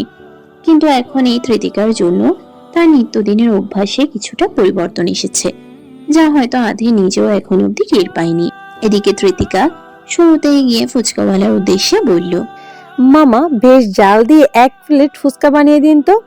কৃতিকার কথা মতো লোকটি নিজের কাজে লেগে পড়ল। এদিকে আধে তাকিয়ে তাকিয়ে তার কাজগুলো ধরন লক্ষ্য করলো। খালি হাতে কিসব জিনিস মাখিয়ে নাড়াচাড়া করছে। দেখতেই আধিরের চোখ মুখ কুচকে এলো, আর চোখে বিষয়টা কৃতিকা খেয়াল করতেই সে আধিরের গা ঘেঁষে দাঁড়িয়ে ফিসফিস করে বলল, খবরদার, আমার খাবার নিয়ে কোনো উল্টাপাল্টা মন্তব্য করবেন না। আমার পেট খারাপ হলে আপনাকে দেখে নেব। কৃতিকার এহেন হুমকি স্বরূপ কথায় আধির বিস্মিত চোখে তার দিকে তাকায়। কৃতিকা সেসবে পাত্তা না দিয়ে নির্বিকারে ফুচকাওয়ালার কাছ থেকে প্লেট ভর্তি ফুচকা হাতে তুলে নেয়। যে পরিমাণে ঝাল দিয়েছে তাতে কৃতিকার মন এখনো উঠতে শুরু করছে। সে দ্রুত একটা ফুচকা হাত মুখে পড়তে নিবে, এমন অবস্থায় থেমে যায়। আধিরের দিকে মুখ ফিরিয়ে ভ্রুচিয়ে বলে। আধি নিষ্পৃহে এক প্রকার তাচ্ছিল্য করে বলল, বললামই তো আমি এসব খাই না। আধিরের এহেন কথার সুরে কৃতিকার মেজাজ বিগড়ে যায়। দাঁত চেপে বিষয়টা সহ্য করলেও পরক্ষণেই কি যেন ভেবে মৃদু মুচকি হাসে। ততক্ষণে সে একটা বড়সড় ফুচকার গোলা মুখের ভিতরে পুরে দিয়েছে। টক মিষ্টি আর অত্যাধিক ঝালের স্বাদে কৃতিকার ইচ্ছে হলো আকাশে উড়ে যেতে। ঝালটা বেশি হলেও সে শুয়ে নিল। ফুচকাওয়ালার উদ্দেশ্যে প্রচন্ড উচ্ছ্বাসের সহিত বলল, উফ মামা, সেরাই বানিয়েছেন। কৃতিকার এহেন অভিব্যক্তিতে বয়স্ক ফুচকাওয়ালা খুশিতে বিস্তৃত হাসে। অন্যদিকে আধে দাঁড়িয়ে দাঁড়িয়ে কপাল কুঁচকে বিষয়গুলো শুধু দেখে যায়। এরই মধ্যে আচমকা কৃতিকার তার দিকে নজর ফিরিয়ে তাকায়। আরো একটা ফুচকা মুখে পুরে দিয়ে চিবোতে থাকা অবস্থাতেই আওড়ায়। একবার খেয়ে দেখেন, এসবের মর্ম বুঝতে মিস্টার খরচ। কৃতিকার মুখ ভর্তি খাওয়ার তালে তার কথাটি স্পষ্ট করে বুঝতে পারল না আধির। তবে সে কৃতিকার এমন অভিব্যক্তিতে কিছুটা কড়াসড়েই বলে, আস্তে কত্রিতে। আধিরের কথা শেষও হয় না, তার পূর্বেই কৃতিকা হুট করে এক আজব কাজ করে বসে। আধির কথা বলার জন্য মুখ খোলা মাত্রই সে তার মুখের ভেতর আস্ত ফুচকা ঢুকিয়ে দেয়। নিমিষে আধে তার দিকে বিস্ময়ের চাহনিতে তাকায়। অথচ কৃতিকা তার নিজের উদ্দেশ্যে সফল হয়েছে ভেবে বিস্তৃত মুচকি হাসে। কিন্তু পরিস্থিতি নিমিষেই খারাপের দিকে চলে যায়। অকস্মাৎ এই ঘটনায় আধির ফুচকাটা গিলে ফেললেও নিমিষেই তার ফর্সা মুখ ও চোখ লাল হতে শুরু করে। এমন সিচুয়েশনে চিল্লাচিল্লি করার মতো তার ব্যক্তিত্ব নয়, কিন্তু এত ঝাল সে তার জন্মের পর কোনোদিন খেয়েছে কিনা সন্দেহ। এদিকে আধিরের অদ্ভুত ভাব গতিকে কৃতিকার কপাল কুঁচকে যায়। সে আধিরের কাজ ঘেঁষে দাঁড়িয়ে চিন্তিত ভঙ্গিতে বলে ওঠে, কি হলো, আপনি এমন করছেন কেন? আধির জান সহ্য করতে না পেরে অন্যদিকে মুখ ফিরিয়ে তাকিয়েছিল। এদিকে কৃতিকার কথা শোনা মাত্রই সে তার দিকে তাকায়। দাঁতে দাঁত চেপে অত্যাধিক রাগের সহিত চাপা স্বরে কৃতিকার উদ্দেশ্যে আওড়ায়, ধৃতি, আমি অতিরিক্ত ঝাল খেতে পারি না। কাজটা একদম ঠিক করনি তুমি। আমার কাছে হলে তুমি সোজা মেরে ফেলবো আমি। আধিরের এহেন কথায় কৃতিকার চোখ মুখের রং উড়ে ফ্যাকাশে হয়ে যায়। অস্ফুট স্বরে সে চিন্তিত ভঙ্গিতে আওড়ায়, পাকনামি করে এটা কি করলাম? কৃতিকা বিস্ময়ে দাঁড়িয়ে আর আধিরের কাছতে কাছতে যান যায় উপক্রম। কি করবে না করবে তার কুল কিনারা না পেয়ে দ্রুতই ফুচকাওয়ালার কাছ থেকে এক গ্লাস পানি নিয়ে এলো। আধিরের উদ্দেশ্যে উদ্বিগ্নতার সহিত বলল, নিন তাড়াতাড়ি পানি খান। আধির বেখেয়ালিতে গ্লাসটা হাতে নিতে চেয়েও থেমে যায় এবং তৎক্ষণাৎ কপাল কুঁচকে আওড়ায়। এসব নোংরা পানি আমি খাই না। একই তো ঝালের জন্য জানে বাঁচা মুশকিল তার, অথচ এমন পরিস্থিতিতেও বলছে এসব নোংরা পানি, তাই সে খেতে নারাজ। কৃতিকা বেশ অবাক হয়েই কপাল কুঁচকে বলল, আমি পাগল নাকি? নিজের অবস্থা দেখুন একবার, পাগলামি না করে তাড়াতাড়ি পানি খান। আধির চোখ রাঙিয়ে বলে, আমাকে নিয়ে আপনার বেশি বুঝতে হবে না। গাড়িতে পানি আছে, আমি ওখান থেকে। তৃতিকার চোখ মুখ বিরক্তিতে কুঁচকে যায়। এমন কি আছে এই পানিতে যে এত ঢং করতে হবে? তৃতিকা বিরক্তি নিয়ে ফুচকাওয়ালার উদ্দেশ্যে আওড়ায়। মামা এই পানি কোথা থেকে আনিয়েছেন? ফুচকাওয়ালা এতক্ষণ তাকিয়ে তাকিয়ে দুজনের কাহিনী দেখছিল। সেও বুঝতে পারছিল না এদের কি করা উচিত। আচমকা তৃতিকার প্রশ্নে তিনি ইতস্তত স্বরে আওড়ায়। ওই যে মামা, ওইখানে টিউবওয়েল আছে, ওইখান থেকে আনা। চিন্তা করেন না, পানি ভালো আছে, কলের পানি একদম ফ্রেশ। ব্যক্তিটির কথায় তৃতিকা আশ্বস্ত হয়, কিন্তু আধির তা মানতে নারাজ। এরই মধ্যে তৃতিকা আধিরের মুখের কাছে গ্লাস ধরে আবারও বলে, শুনেছেন, একদম ভালো পানি, তাড়াতাড়ি খান, কিছু হবে না। বললামই তো আমি আধিরের কথা এবার আর শেষ হয় না। তৃতিকার মেজাজ বেজায় খারাপ হয়।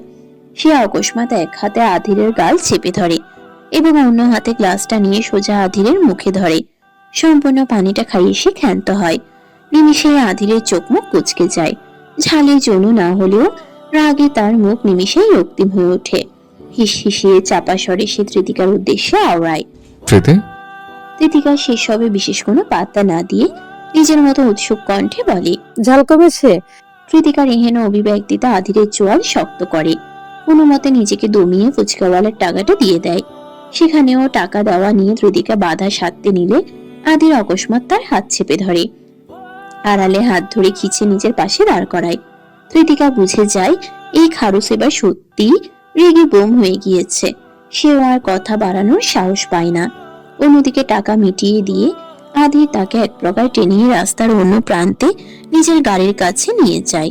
তৃতিকাকে বসিয়ে দিয়ে নিজেও তৎক্ষণাৎ ড্রাইভিং সিটে বসে পড়ে। আধির দ্রুত গতিতে গাড়ি থেকে পানির ইনটেক বোতলটা বের করে অনিমিষে পুরোটা খালি করে দেয়। আধিরের এমন ভাব গতিকে তৃতিকা আরো বেশি ভীত হয়। আধিরের পানি খাওয়া শেষ হতেই তৃতিকা ইতস্তত স্বরে আওড়ায়, দেখুন, আমি আপনার ভালোর জন্যই, সরি।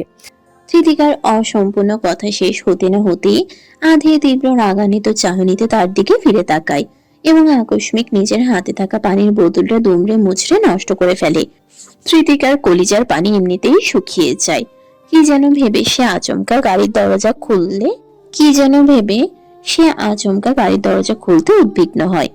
যা দেখা মাত্রই আধিরের কপাল কুঁচকে যায়। অথচ তৃতিকা ততক্ষণে নিজের মতো বলতে শুরু করেছে, বলছিলাম আমি হেঁটে হেঁটে অফিসে চলে যাব। তৃতিকার কথা শেষ হতে না হতেই আধির অকস্মাৎ তার দিকে এগিয়ে আসে। আচমকা নিজের এক হাত তৃতিকার পাশের দরজাটার গ্লাসে রেখে অন্য হাত রাখে তৃতিকার মাথার কাছে। শান্ত গম্ভীর দৃষ্টি নিক্ষেপ করে তৃতিকার উদ্দেশ্যে চাপা স্বরে আওড়ায়, তৃতীয়, অতিরিক্ত কোনো কিছু আমার পছন্দ নয়। সবসময় নিজের লিমিটে থাকার চেষ্টা করো। একে তো সবসময় অতিরিক্ত পাকনামি করো, তার মাঝে তোমার অহেতুক জেদ আর তেজ তো আছে। একদিন তোমাকে ধরে এমন শায়েস্তা করবো, মাথা থেকে পাকনামি করার ভূত সারা জীবনের জন্য নেমে যাবে। আধির আর তৃতিকার মাঝের দূরত্বটা বেশ ক্ষীণ। আধিরের শীতল গম্ভীর অপলক চাহনিতে তৃতিকার জান বেরিয়ে যাওয়ার উপক্রম। কোনো মতে চোখের পাপড়ি ঝাপটে সে আওড়ায়, সরি তো বললাম। তৃতিকার কথা শেষ হতে না হতে আধির নিষ্পৃহে বলল, কত কম বলবে। তৃতিকা ভীত চোখে আধিরের দিকে তাকিয়ে অকস্মাৎ সামান্য ঢোক গিলে ভিতরের আত্মা ছটফট করছে এখান থেকে মুক্তি পাওয়ার জন্য। এরই মধ্যে আচমকা তৃতিকাকে অবাক করে দিয়ে আধির তার কপালের আশেপাশে ছড়িয়ে থাকা ছোট চুলগুলো হালকা ফু দিয়ে উড়িয়ে দেয়। নিমিষেই তৃতিকা চোখ বুঝে ফেলে। এদিকে আধির এক মুহূর্ত দেরি না করে তৃতিকা হতে সম্পূর্ণ সরে আসে। সম্মুখে তাকিয়ে দেখে যানবাহন পুনরায় স্বাভাবিকভাবে চলতে শুরু করেছে। সেও তাল মিলিয়ে গাড়ি স্টার্ট দেয়। এদিকে স্তব্ধ হয়ে বসে থাকে তৃতিকা, মনে মনে বিস্ময়ের সাথে আওড়ায়, এটা কি হলো? শাসিয়ে গেল, ভালো কথা, কিন্তু ফু দিয়ে চুল উড়িয়ে লজিক কি? অফিসের সর্বত্র এক প্রকার কানাঘুষা চলছে। তৃতিকার মতো একজন অপক্ষ মেয়ে কি করে আদির রায়ান চৌধুরীর মতো ব্যক্তির বিয়ে হতে পারে? যদিও বলা হয়েছে সাময়িক সময়ের জন্য, কিন্তু অফিসে এত সিনিয়র এমপ্লয় থাকার পরও তৃতিকাই কেন? আদিরের বিয়ের বিষয়টা অফিসে অ্যানাউন্সমেন্ট করার পর হতেই আলোচনার উৎপত্তি হয়েছে সবচেয়ে বেশি রাগে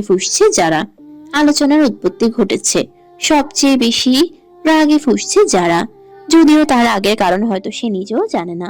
শুরু হতেই কৃতিকাকে তুচ্ছ তাচ্ছিল্য করাই হয়তো এই ক্ষোভের মূল কারণ। তবে এইসব নিয়ে বিন্দুমাত্র মাথা ব্যথা নেই আদির কিংবা তৃতিকার। তাদের কাছে হয়তো এই বিষয়গুলো এখনো অব্দি পৌঁছায়নি। কেননা অফিসে আসা মাত্রই দুজনে নিজের যথাযথ কাজে লেগে পড়েছে। যথারীতি তৃতিকার স্থান হয়েছে আদিরের পাশে কেবিনেই, যেটা মূলত তার পূর্ববর্তী বিয়ে এর জন্য নির্ধারণ করা ছিল। অন্যদের কেবিন থেকে আদিরকে না দেখা গেলেও তার কেবিন হতে বেশ স্পষ্টভাবে আদিরকে দেখা যায়। তেমনি আদিরের ক্ষেত্রেও তাই। কৃতিকা নিজের যথাযথ কাজগুলো সব শেষ করে আদিরের কেবিনে এগিয়ে যায়। এতক্ষণ কাজের ফাঁকে কয়েকবার চোখ পড়েছিল তার দিকে, কিন্তু আধিরের এত গম্ভীর্যতায় কৃতিকা বেশ অবাক হলো। তখনকার ঘটনার পর আধিরের সাথে তার একটি কথাও হয়নি। কৃতিকা আলগোছে অনুমতি নিয়ে আধিরের কেবিনে প্রবেশ করে। তবে এবার শুধু আধির হুহা ব্যতীত আর কোনো কথাই বলে না। ফাইলগুলো সাইন করাতে নিলেও সে একই দৃশ্য চোখে পড়ে। নিমিষেই কৃতিকার চোখ মুখ কুঁচকে যায়। বিরক্তি নিয়ে রুম হতে বেরিয়ে যেতে যেতে মনে মনে আওড়ায়, এটা সত্যি একটা খারজ। সেই ঘটনা নিয়ে এখনো এত ভাব ধরে থাকার কোনো মানেই হয় না। ঠিক আছে, উনি কথা না বললে আমিও আর কথা বলবো না। হ্যাঁ, কাজ শেষ করে কৃতিকা আগেই অফিস থেকে বেরিয়ে আসে। আজ আধিরের জন্য অপেক্ষা করার বিন্দুমাত্র আগ্রহ তার নেই। তার হাত পা আছে, প্রয়োজনে হেঁটে হেঁটে যাবে, তবুও ওই খারুসের সাথে যাবে না। এই ভাবনায় সে চৌধুরী ম্যানশনের উদ্দেশ্যে রিক্সা নিয়ে বেরিয়ে পড়ে। আজ ইয়াশকে কিছুটা আগেই পড়িয়ে বাড়ি চলে যাবে। তারপর শান্তিতে নিজে পড়াশোনা শেষ করে সোজা ঘুম দেবে। কিন্তু চৌধুরী ম্যানশনে এলেই দেখে পরিস্থিতি আজ বেগতিক। ইয়াশ ঈশানী বাড়িতে নেই। দুজনে কিছু প্রয়োজনে বাড়ির বাইরে গিয়েছে। হাফসা বেগম সহ ঈশানী দুজনই তাকে বিষয়টা জানানোর জন্য কয়েকবার ফোন করে, কিন্তু তৃতিকা ফোন ধরে না। এসব শোনা মাত্রই তৃতিকা ফোনটা চেক করে দেখে ফোন সাইলেন্ট মোডে আছে, যা দেখে সে নিজেই বেশ বিরক্ত হয়। এত দায়িত্ব জ্ঞানহীন চলাফেরা কি আদৌ তার কর্ম? এদিকে তৃতিকাকে আজ একা পেয়ে হাফসা বেগমের দিন বেশ জমে যায়। যথারীতি ইয়াশকে পড়াতে না পারলেও আধ ঘন্টার চেয়েও বেশি সময় তার হাফসা বেগমকেই দিতে হয়। আর সবচেয়ে বিব্রতিকর পরিস্থিতিতে পড়ে তখন, যখন হাফসা বেগম তাকে আচমকাই জিজ্ঞেস করে ওঠে, মা, একটা সত্যি কথা বলো তো, আমাদের আধিরকে তোমার কেমন লাগে? কৃতিকা শুরুতে ভেবে পায় না সে হাফসা বেগমকে কি জবাব দেবে। খানিকটা সময় নিয়ে হাফসা বেগমের উৎসুক দৃষ্টির দিকে তাকিয়ে থাকার পর ইতস্তত স্বরে আওড়ায়, ভালোই তো উনি, মন্দ নয়। শুধু ভালো নাকি অনেক ভালো? এবার কৃতিকা আরো বেশি দ্বিধাদ্বন্দ্বে পড়ে যায়। আদিরের মতো খারুসকে সে আর কত ভালো বলবে। জি, অনেক ভালো। এই পর্যায়ে হাফসা বেগম আকস্মিক বলে উঠে, তাহলে দেখো তো মা, ছেলেটা এত ভালো হওয়ার পরও বিয়ে শাদী করছে না, এটা কি ভালো কথা? তুমিই বলো। কৃতিকা কোনো মতে মাথা নাড়িয়ে আওড়ায়, না না, ওনার বিয়ে করা উচিত। নিজের মতে সাই পেয়ে হাফসা বেগম বেশ খুশি হলো। পরক্ষণে এসে বলে উঠল, তুমি জানো ওর জন্য আমরা কত মেয়ে দেখেছি, সবই সুন্দর মাশাআল্লাহ, কিন্তু তোমাকে আমার বেশ মনে ধরেছিল। আমি তোমার কথা আধিরকেও বলেছিলাম, কিন্তু সে বলল তুমি নাকি তার অনেক ছোট, হাঁটুর বয়সী, তাই বিয়ে করা সম্ভব না। নিরাশ হয়ে শেষমেশ তাই মানলাম, কিন্তু এরপর আর কাউকেই তোমার পছন্দ হচ্ছে না। মা, তোমাকে যেহেতু সবটাই বললাম, তাহলে একটা সাহায্য করতে পারবে? যদি তোমার মতোই একটা সুন্দরী মেয়ের খোঁজ পাও, তবে আমাকে একটু জানিও। আমি জানি তোমার পছন্দ আরো বেশি ভালো হবে আধিরের জন্য। এক নিমিষে হাফসা বেগমের এত সহজ সরল কথাবার্তায় কৃতিকা কেসে উঠল। কি বলবে সে নিজেও বুঝে উঠতে পারলো না। কোনো মতে হাফসা বেগমকে থামাতে বলে উঠল, জি অবশ্যই। অথচ একই সাথে মনে মনে তাচ্ছিল্য করে আওড়ায়, আমার ঠেকা পড়ছে। ওই খারসটার জন্য এখন নাকি আমাকে মেয়ে খুঁজতে হবে। কে করবে বুড়োকে বিয়ে? কপাল করে আমাকে পেয়েছে দেখে আরো ডজন ডজন পাবে নাকি? এতই সহজ? আমি ছাড়া ওই খারসটার কপালে শাক চুনিও জুটবে না। কৃতিকা বেশ মেজাজ বিগড়ানো অবস্থাতেই চৌধুরী ম্যানশন হতে বেরিয়ে পড়ল। হুটহাট কারণ ছাড়া তার বেশ রাগ হচ্ছে। রাগে মাথাটাই যেন পুরো ফেটে যাচ্ছে। এরই মধ্যে সে সিদ্ধান্ত নেয় আজ হেঁটে হেঁটেই বাড়ি যাবে। টিউশনি তো আর পড়ানো হলো না, তাই হেঁটে যাওয়াই ভালো উপায়। মূলত রাগ কমাতেই এটা তার উদ্ভট সিদ্ধান্ত। এই ভেবেই কৃতিকা রাস্তার কিনারা দিয়ে হেঁটে চলছিল। চারপাশে বিকাল গড়িয়ে সন্ধ্যা নামতে চলেছে। অবশ্য অন্যান্য দিনের মতো আজ খুব বেশি সন্ধ্যা হওয়ার কথা নয়। কৃতিকার ধ্যান আশেপাশে নেই। সে যা মনে মনে ভাবছে তাতেই সে মগ্ন। জনবহুল রাস্তা পেরিয়ে কখন যে শুনশান গতিতে প্রবেশ করেছে তা সে নিজেও টের পেল না। অবশ্য টের পেলেও বা কি এসে যায়, কৃতিকা তো আর এই শহরের অন্ধকার দিকগুলোর সাথে এখনো পরিচিত হয়নি। কৃতিকা গলি পেরিয়ে বড় রাস্তার দিকেই যাওয়ার জন্য উদ্বিগ্ন। এরই মাঝে সে খেয়াল করে এই জায়গাটা বেশ অন্ধকার, দুপাশে বড় বড় দালান, আর মাথার উপর সরু জায়গাতেও ঝুলছে অসংখ্য কালো রঙের তার। অজান্তে এক অদ্ভুত ভয় এসে তার মাঝে ভিড় জমায়। এটা কেন হলো তা নিয়ে সে নিজেও অবগত নয়, তবে নিমেষেই মনে হতে লাগলো তার বেখেয়ালি চলাফেরায় একটু সচেতন হওয়া উচিত। কখন কি হয়ে যায় বলা তো যায় না। এই ভাবনায় সে মাথাটা নুয়ে দ্রুত পায়ে হাঁটতে লাগলো। এর মধ্যে ব্যাগ হতে তার ফোনের রিংটোন বেজে উঠল। কিছু সময়ের জন্য থেমে ফোনটা বের করতেই দেখে ছোট ফোনটার স্ক্রিনে স্পষ্ট করে লেখা খারুস রায়ান চৌধুরী। আদিরের কথা শুনে আজই সে তার ফোন নাম্বারটা সেভ করেছে। তবে এই সময় আদিরকে ফোন দিতে দেখে সে নিমিষেই তার ছেলের সহিত মৃদু হাসে এবং কলটা রিসিভ করেই বলে, আসসালামু আলাইকুম। সালামের উত্তর দিন, নয়তো কল কেটে দেব। এই বলে তৃতিকা থামে। কিছু সময় পর ফোনের অপর প্রান্ত হতে শীতল গম্ভীর এক আওয়াজ এলো। ওয়ালাইকুম আসসালাম। আদিরের কণ্ঠে তৃতিকা প্রশান্তির দীর্ঘশ্বাস ফেলে বলল, এখন বলেন কি বলবেন। তৃতিকার এহেন কথা শোনা মাত্রই আধির আচমকা ধমকেশ্বরে বলে ওঠে, কোন সাহসে আবার পাকনামি করে একা একা চলে গিয়েছেন? কতবার বলেছে আপনি ওসব পাকনামি বন্ধ করুন। আচমকা আধিরের এহেন অভিব্যক্তিতে তৃতিকার কপাল কুঁচকে যায়। সেও বেশ কড়াসড়ে বলতে শুরু করে, যে সাহসে যায় না কেন, তাতে আপনার কি? সরি বলার পরও আপনার ভাব কমে না। আর আমায় কি আপনার বাচ্চা মনে হয়? আপনার সাথে পরিচয় হওয়ার আগে কি আমি এই শহরে একা একা চলাফেরা করিনি? তাহলে এইভাবে ধমকাধমকি করার কি আছে শুনি? এসব বিয়ে করে নিজের বউকে গিয়ে শোনাবেন, ঠিক আছে? আরেকবার যদি আমার সাথে এভাবে ধমকাধমকি করতে দেখেছি তাহলে একেবারে দেখে নেব আপনাকে। ধমকি দিচ্ছেন? যদি এটাই ভাবেন তাহলে তাই। আধির মেজাজ গরম করে আরো দুটো কথা বলতে নেবে, ঠিক তার আগেই কৃতিকা অদ্ভুত স্বরে অস্ফুটে আওয়াজ করে ফোনের অপর প্রান্ত হতে। নিমিষেই আধিরের কপাল কুঁচকে যায়। সে সন্দিহান স্বরে বলে, তৃতি, ঠিক আছে তুমি? আধিরের কথা তৃতিকা শুনতে পেলেও উত্তর দেওয়ার মতো অবস্থা আর তার নেই। এক বলিষ্ঠ দেহের বিশাল থাবায় তার কান থেকে ফোনটা একজন ছিনিয়ে নেয়। একই সাথে তার পেছন হতে এক আগন্তুক এসে তার পেট ও মুখ শক্ত করে চেপে ধরে। কৃতিকা বিস্ময়ের সহিত খেয়াল করে দেখে চারপাশে একে একে রুমালে মুখ পেঁচানো আরো কয়েকজন ছেলে তাকে ঘিরে রয়েছে। এই পর্যায়ে কৃতিকার চোখে জল চলে আসে। অন্ধকারে ভয়টা যেন আরো বেশি তীব্র হয়। সে চেঁচাতে চাইলে তার মুখে চেপে রাখা হাতটা আরো বেশি দৃঢ় হয়। অন্যদিকে তার সামনে দাঁড়িয়ে থাকা ছেলেটি ফোনটা লাউড স্পিকারে দেওয়ায় শেষবারের মতো শুনতে পায় আধিরের চিন্তিত কণ্ঠস্বর। তৃতি, কি হচ্ছে তোমার? কোথায় আছো তুমি? সবকিছু? আধিরের কথা শেষ হয় না। তার পূর্বে অকস্মাৎ লোকটি তৃতিকার সামনে দাঁড়িয়ে কলটা কেটে দেয় এবং তৃতিকার দিকে তাকিয়ে অদ্ভুত এক কুৎসিত হাসিতে মেতে উঠে। তার হাসিতে যুক্ত হয় চারপাশের বাদ বাকি লোকগুলোর বিশ্রী হাসির শব্দ। ফোনটা কেটে যেতে আধিরের চোখ মুখ কুঁচকে যায়। সে বেশ অবাক হয় এতে, যেন তৃতিকার আশপাশটা ঠিক নেই। হয়তো তৃতিকাও ঠিক নেই, কিছু তো একটা ঘটে গিয়েছে এই মুহূর্তে। সে আবারও তৃতিকার নাম্বারে কল করতেই তা বারবার কেটে দেওয়া হয়। আধিরের আর বুঝতে বাকি নেই সে যা ভাবছে ঘটনা ঠিক তেমন কিছুই। আধির একটু সময় দেরি না করে দ্রুত এক বিশেষ নাম্বারে ফোন করে এবং খানিকটা চিন্তিত গম্ভীর স্বরে সে ব্যক্তির উদ্দেশ্যে বলে, তৃতি, একটা ফোন নাম্বার দিচ্ছে, দ্রুত নাম্বার লোকেশন ট্র্যাক করো। দ্রুত করবে, নয়তো পরবর্তীতে ফোন সুইচ অফ হয়ে যেতে পারে। চারপাশে ঘন অন্ধকার নেমেছে। একটা বদ্ধ পরিত্যক্ত গোডাউনের ময়লা মাখা মেঝেতে হাত পা বাঁধা অবস্থায় পড়ে আছে তৃতিকা। মাথার উপর ঝুলছে হলুদ রঙের ছোট্ট একটা বাল্ব। চোখে মুখে ভয় আতঙ্ক বিরাজ করলেও রাগটাও যেন তার বড্ড বেশি।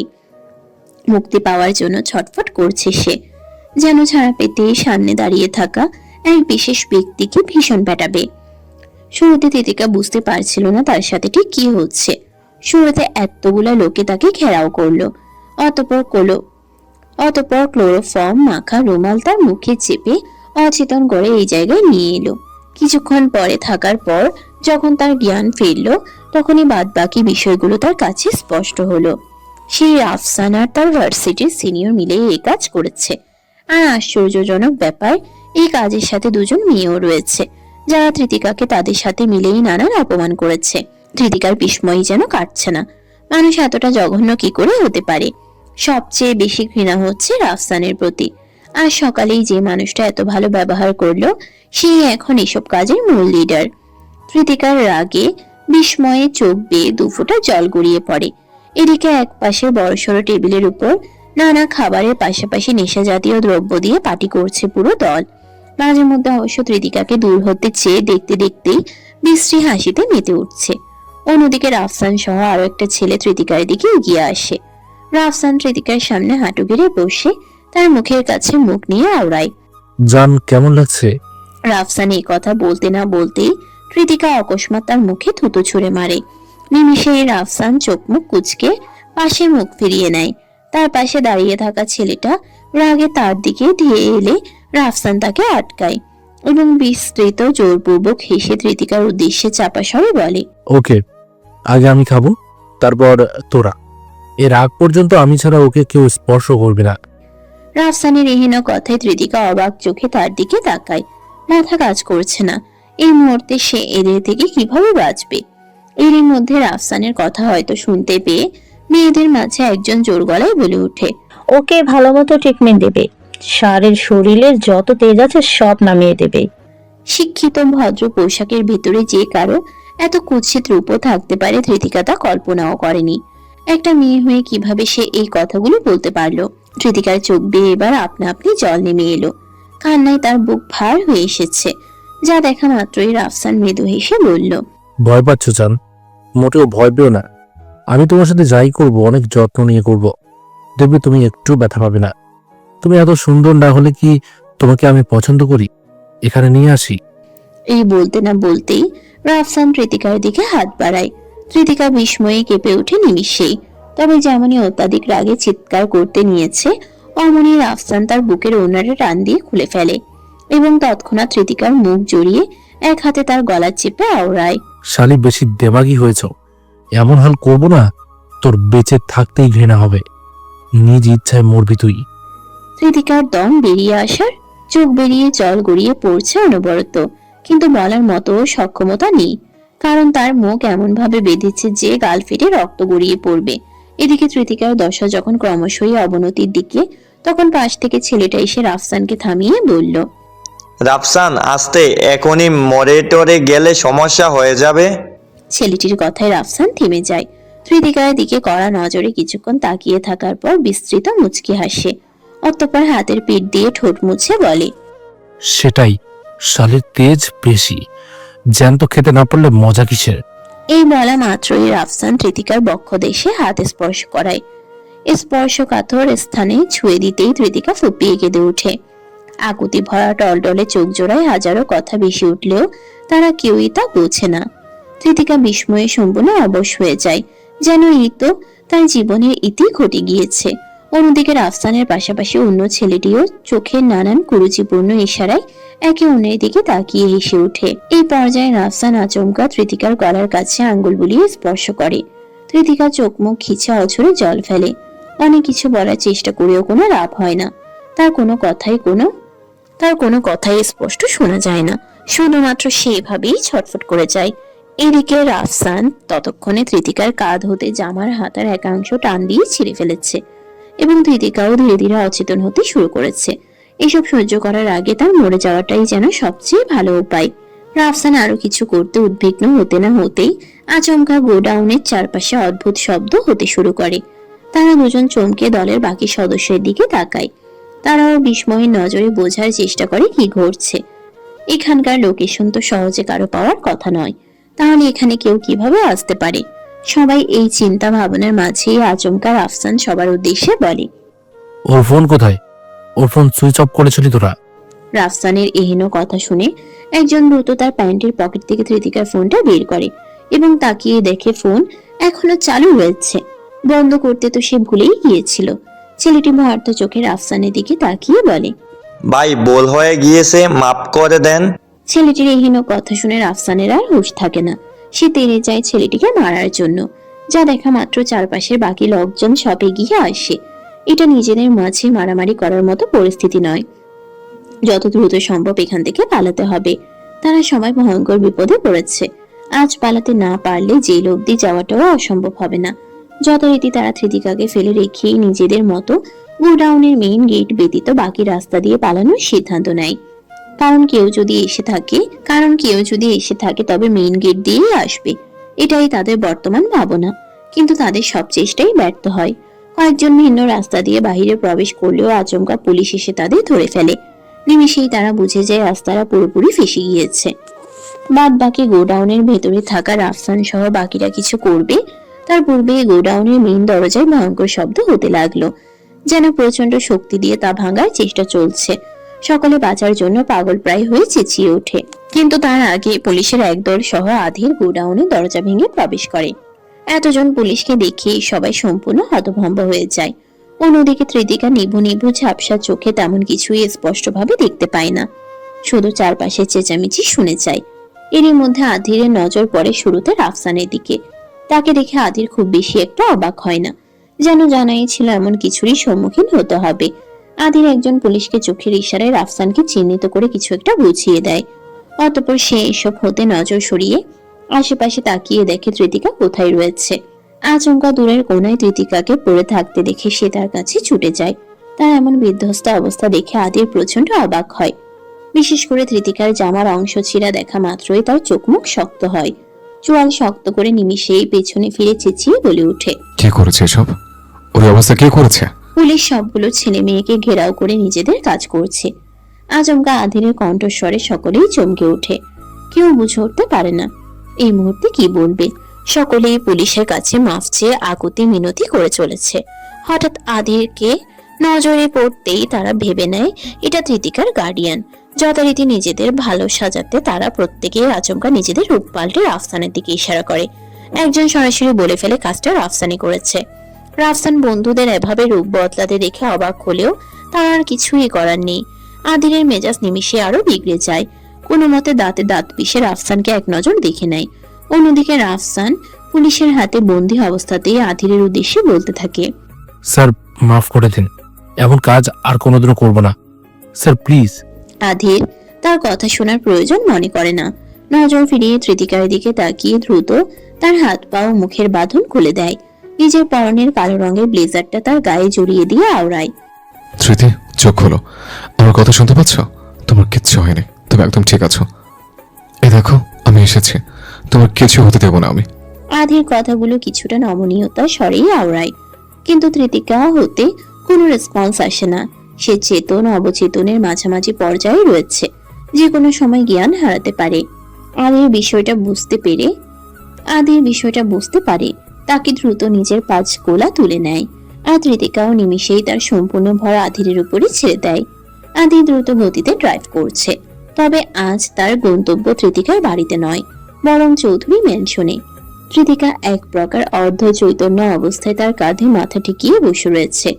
একই সাথে বিড়বিড় করে অনেক কথা বলে যাচ্ছে, যার কোনোটাই আধির স্পষ্ট বুঝতে পারছে না। কিন্তু খানিকক্ষণ বাদে বাদে ধৃতিকার ফুপিয়ে ওঠায় সে তাকে নিয়ে বেশ চিন্তিত। আধি ধৃতিকার দিকে এক পলক তাকিয়ে ভারী শ্বাস ফেলে আওড়ায়। বেশি পাকনামি করার ফল এসব। পরক্ষণেই তার কি যেন মনে হতেই সে আচমকা গাড়ি থামায়। সে ধৃতিকাকে নিয়ে চৌধুরী বাড়িতে যেতে চেয়েছিল, কিন্তু হুট করে মাঝ রাস্তায় সে তার গন্তব্যের রাস্তা পরিবর্তন করে।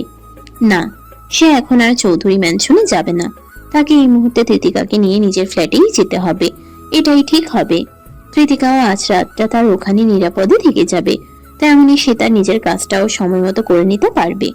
আবার আলাদা কোনো সমস্যাও হবে না। এই ভাবনাতেই আধির গাড়ি ঘুরিয়ে শহরের ভিআইপি এরিয়ার দিকে যেতে শুরু করে। সেখানে 12 তলার এক বিলাসবহুল অ্যাপার্টমেন্টে তার বসবাস।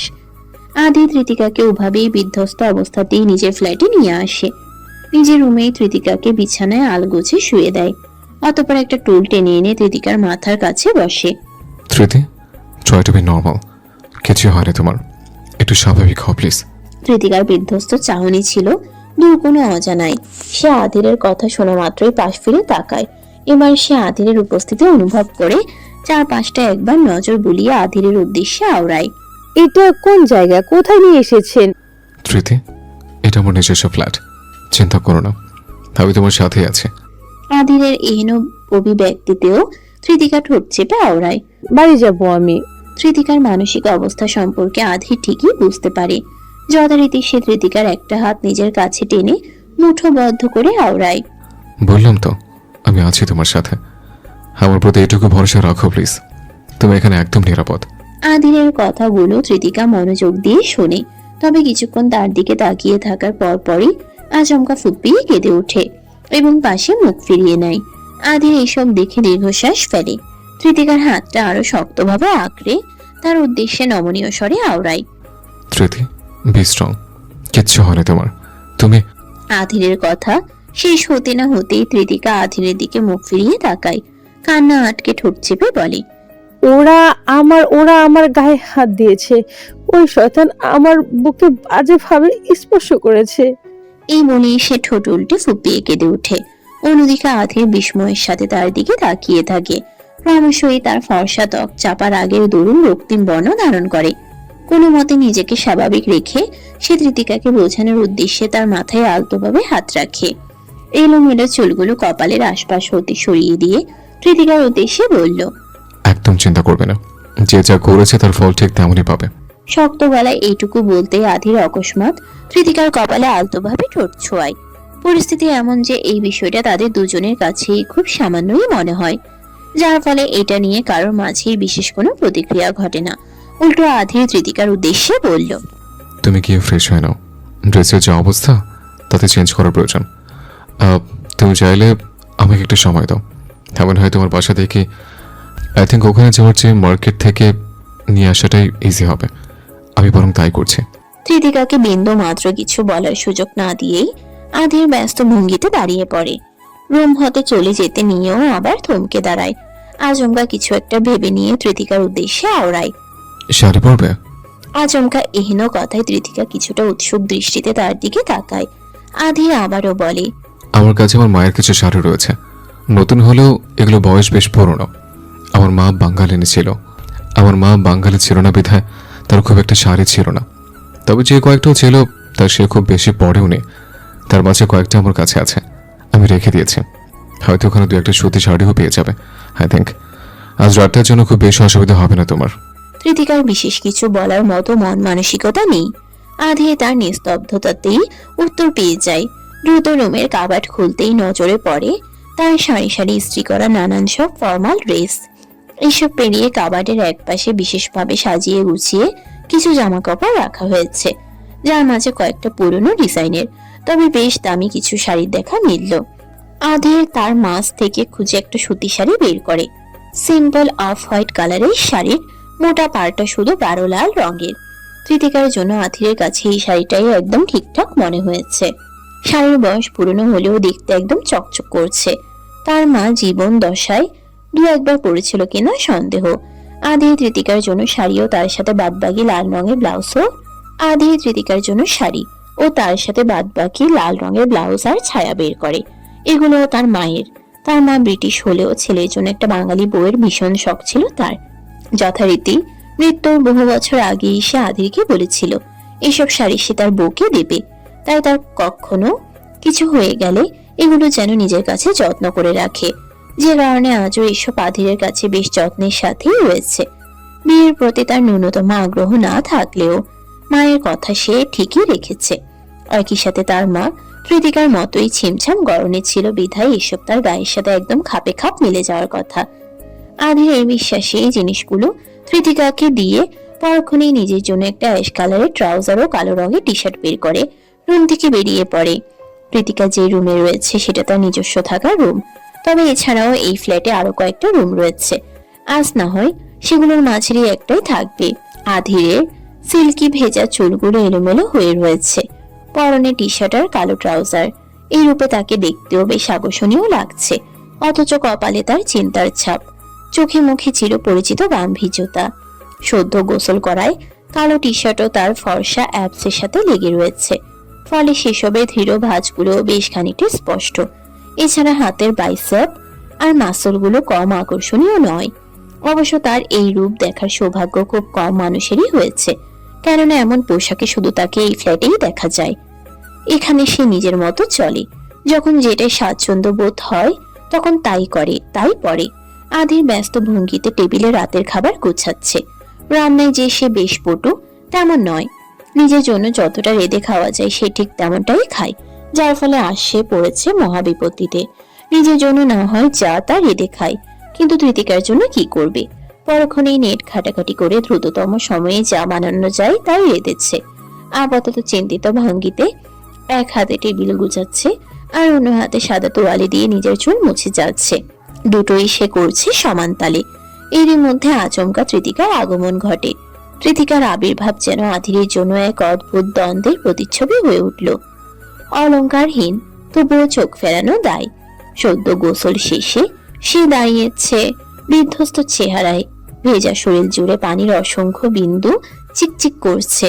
ঘরের ম্লান আলোয় লাল পাড়ের অফ হোয়াইট শাড়ি তার ভিজে দেহের সঙ্গে লেপটে গিয়ে তাকে একদিকে ভীষণ অসহায় তো অন্যদিকে অদ্ভুত আকর্ষণীয় রূপে মূর্ত করেছে।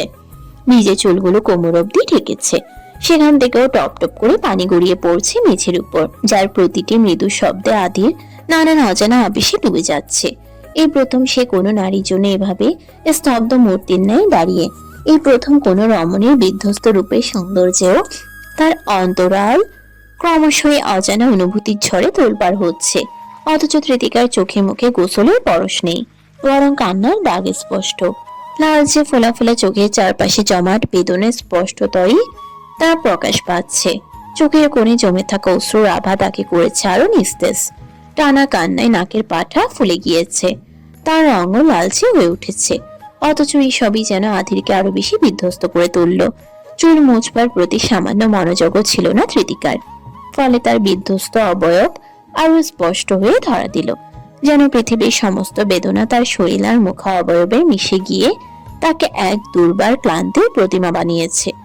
কিন্তু এর ভেতরেও এক অস্বীকার করা যায় না এমন আবেদন লুকিয়ে আছে। চোখের জলে ভেজা দৃষ্টি, পানিতে ঝলমল করা গায়ের কণাগুলো তাকে ভিন্নভাবে উজ্জ্বল করেছে। আধিরের দৃষ্টির সামনে দাঁড়িয়ে থাকা এই তৃতিকার রূপ ছিল একেবারেই অপ্রত্যাশিত। মুহূর্তেই সে স্তব্ধ হয়ে যায়। বুকের ভেতরটার সবটাই যেন অচল হয়ে যায়। শ্বাস প্রশ্বাস ব্যাহত হয়ে পড়ে। তার চোখ স্থির হয়ে রইল তৃতিকার বিধ্বস্ত অবয়বের দিকে, যেখানে বেদনা, ক্লান্তি আর সৌন্দর্যের এক আশ্চর্য মিশ্রণ তাকে এক নিমিষে আচ্ছন্ন করে তোলে। চারপাশের শব্দ, আলো কিংবা সাজানো টেবিল সবকিছু যেন মুহূর্তে অর্থহীন হয়ে যায় তার কাছে। কেবলমাত্র প্রাধান্য পায় তার সম্মুখে দাঁড়িয়ে থাকা তৃতিকার সেই ভিজে বিধ্বস্ত রূপ, যা আধিরের সমস্ত ইন্দ্রিয়কে অবরুদ্ধ করে দিয়েছে। অথচ তৃতিকার এইসবে কোনো ধ্যান নেই। সে শুরু হতেই চুপটি করে দাঁড়িয়ে। আধির তাকে এত খুঁটিয়ে খুঁটিয়ে দেখলেও সে আধিরের এই নতুন রূপকে একবারও খেয়াল করলো না। বর্তমানে তার এইসবে ধ্যান দেওয়ার মতো মন মানসিকতাই নেই। কিন্তু আধিরকে এতক্ষণ হতে তার দিকে অদ্ভুত দৃষ্টিতে তাকিয়ে থাকতে দেখে সে কিছুটা অবাক হয়। খানিকটা কপাল কুঁচকে সে আধিরের উদ্দেশ্যে আওড়ায়, সবকিছু ঠিক আছে? না। আচমকা আধিরের এহেন কথায় তৃতিকার কপাল কুঁচকে যায়। সে আধিরের কাছে দুপা এগিয়ে এসে কিছুটা চিন্তিত ভঙ্গিতে বলল, কি হয়েছে? এবার আধিরের হুঁশ ফেরে কিছুটা কেসে উঠে স্বাভাবিক হয়ে তৃতিকার উদ্দেশ্যে বলল, না, কিছু না, কিছু হয়নি, তুমি বসো। এই বলে সে তার নজর ফিরিয়ে খাবারের দিকে তাকায়। দ্রুত তৃতিকার জন্য প্লেটে খাবার বেড়ে দেয়। অতঃপর তৃতিকার দিকে তাকাতেই দেখে সে এখনো তার দিকে তাকিয়ে। আধি নিজেকে তটস্থ করে তার কাছে এগিয়ে যায়। নিজে হতেই চেয়ার টেনে তৃতিকাকে বসায়। অতঃপর তৃতিকার কাছে আরো একটা চেয়ার টেনে নিয়ে তার সামনাসামনি হয়ে বসে। তৃতিকা কিছু বলার আগে আধি তার প্লেট থেকে খাবার তুলে তার মুখের সামনে ধরে বলল, হ্যাঁ করো। আধিরের নির্বিকার অভিব্যক্তিতে তৃতিকা কিছুটা সংকোচ বোধ করছে বিধায় আধি তা বোঝা মাত্রই আবারও বলে, আমি খাইয়ে দিচ্ছি, চুপচাপ খেয়ে নাও, এরপর সোজা ঘুমিয়ে পড়বে, তারপর ঘুম থেকে উঠে দেখবে সব ঠিক হয়ে গেছে। তৃতিকা আর কিছুই বলে না। সে চুপচাপ আধিরের হাতেই খেতে লাগলো। এরই মধ্যে আধির সামান্য মৃদু হেসে বলল, আমার রান্নার স্কিল খুব একটা ভালো না, আশা করি খেতে খুব বেশি অসুবিধা হচ্ছে না। আধিরের কথা শুনে ধৃতিকা শুধু এক পলক তার দিকে তাকায়, পরক্ষণে আবার নিজের বিষণ্ণ ধ্যানে মগ্ন হয়, যা দেখে আধির ভারী শ্বাস ফেলে। কিছুক্ষণ সময় পিনপতন নীরবতার পর আধির স্বাভাবিক স্বরে আবারও বলে, পাশের ফ্ল্যাটটা খালি হয়ে যাচ্ছে, যদিও আগামী মাসে হওয়ার কথা ছিল, কারণ ওখানে শুধু তাদের কিছু ফার্নিচার রয়েছে, এমনি কেউ থাকে না। কিন্তু আমি ওনাদের সাথে কথা বলে কালকের মধ্যেই পুরো ফ্ল্যাট খালি করাতে বলেছে। আর তুমি এখন থেকে ওই ফ্ল্যাটেই থাকবে। আজকে রাতটা পার হলে আগামীকাল তুমি তোমার এই বাসা থেকে প্রয়োজনীয় জিনিসপত্র চাইলে নিয়ে আসতে পারো। আধিরের এহেন স্পষ্ট অভিব্যক্তিতে ধৃতিকার আর কিছু বলার থাকলো না। সে চুপটি করে আধিরের কথাগুলো শুধু শুনে যায়। এরই মধ্যে ধৃতিকাকে খাওয়ানো প্রায় শেষ হয়ে যায় তার। সে ধৃতিকাকে ওখানে বসিয়ে রেখে হাত ধুয়ে আসে, অতঃপর খেয়াল করে ধৃতিকার চুলগুলো ভেজা। এইভাবে থাকলে রাতের মধ্যে আবার জ্বর এসে যেতে পারে। সে দ্রুতই পাশ থেকে তোয়ালেটা নিয়ে আচমকা ধৃতিকার পেছনে এসে দাঁড়ায়। ধৃতিকা বসে থাকতে থাকতেই ধ্যানে নিবিষ্ট হয়েছিল। আচমকা চুলে কারো হাতের স্পর্শ পেতে এসে চমকে ওঠে। আধির পেছন হতে তার কাঁধে আলতোভাবে হাত রেখে বলে, চুপ করে বসো, এভাবে চুল ভেজা থাকলে রাতের মধ্যে জ্বর চলে আসবে। এই বলে সে দু হাতে ভীষণ যত্নের সাথে তার চুলগুলো তোয়ালে দিয়ে মুছে দিতে থাকে। এভাবে কিছুটা সময় অতিক্রম হবার পর আচমকা আধিরের ফোনটা বেজে ওঠে। সে ফোনটা কাঁধ ও কানের মাঝে রেখেই মাথাটা খাত করে ব্যস্ত ভঙ্গিতে ধৃতিকার চুল মুছে দিতে লাগে এবং তার ফোনের অপর প্রান্তে থাকা ব্যক্তির কথাগুলো মনোযোগ দিয়ে শুনতে থাকে। সব কথা শোনার পর সে মৃদু হেসে আওড়ায়, ঠিক আছে, আমি আসছি। এই বলেই সে ফোনটা রেখে দেয় এবং ধৃতিকার উদ্দেশ্যে আওড়ায়, ধৃতি, আমার একটা বিশেষ কাজে বাইরে যেতে হচ্ছে, কিছুটা সময় তোমাকে একাই থাকতে হবে। তবে চিন্তা নেই, আমি খুব দ্রুতই ফিরে আসবো। আর হ্যাঁ, গোসল করতে গিয়ে কেঁদে কেঁদে অবস্থা খারাপ করে ফেলেছ, ফিরে এসে যেন আবার এমন কিছু দেখতে না হয়, কারণ কাঁদাটা তারই প্রয়োজন যে অন্যায় করে, কিন্তু তোমার কান্না করাটা মানায় না ধৃতি। আধিরের এহেন কথায় ধৃতিকা বিশেষ কোনো প্রতিক্রিয়া করে না। তবে কান্নার বিষয়টাই সে বেশ অবাক হয়। আদির এসবও খেয়াল করেছে। এদিকে আদিরকে বেশ উৎসুক ভাবে বিষয়টা নিয়ে ভাবতে দেখা যায়, যেন এই বিশেষ কাজটা সত্যিই বিশেষ। যে ভাবনায় তার ঠোঁটের কোণায় নিমিষেই এক তীর্যক হাসি ফুটে ওঠে।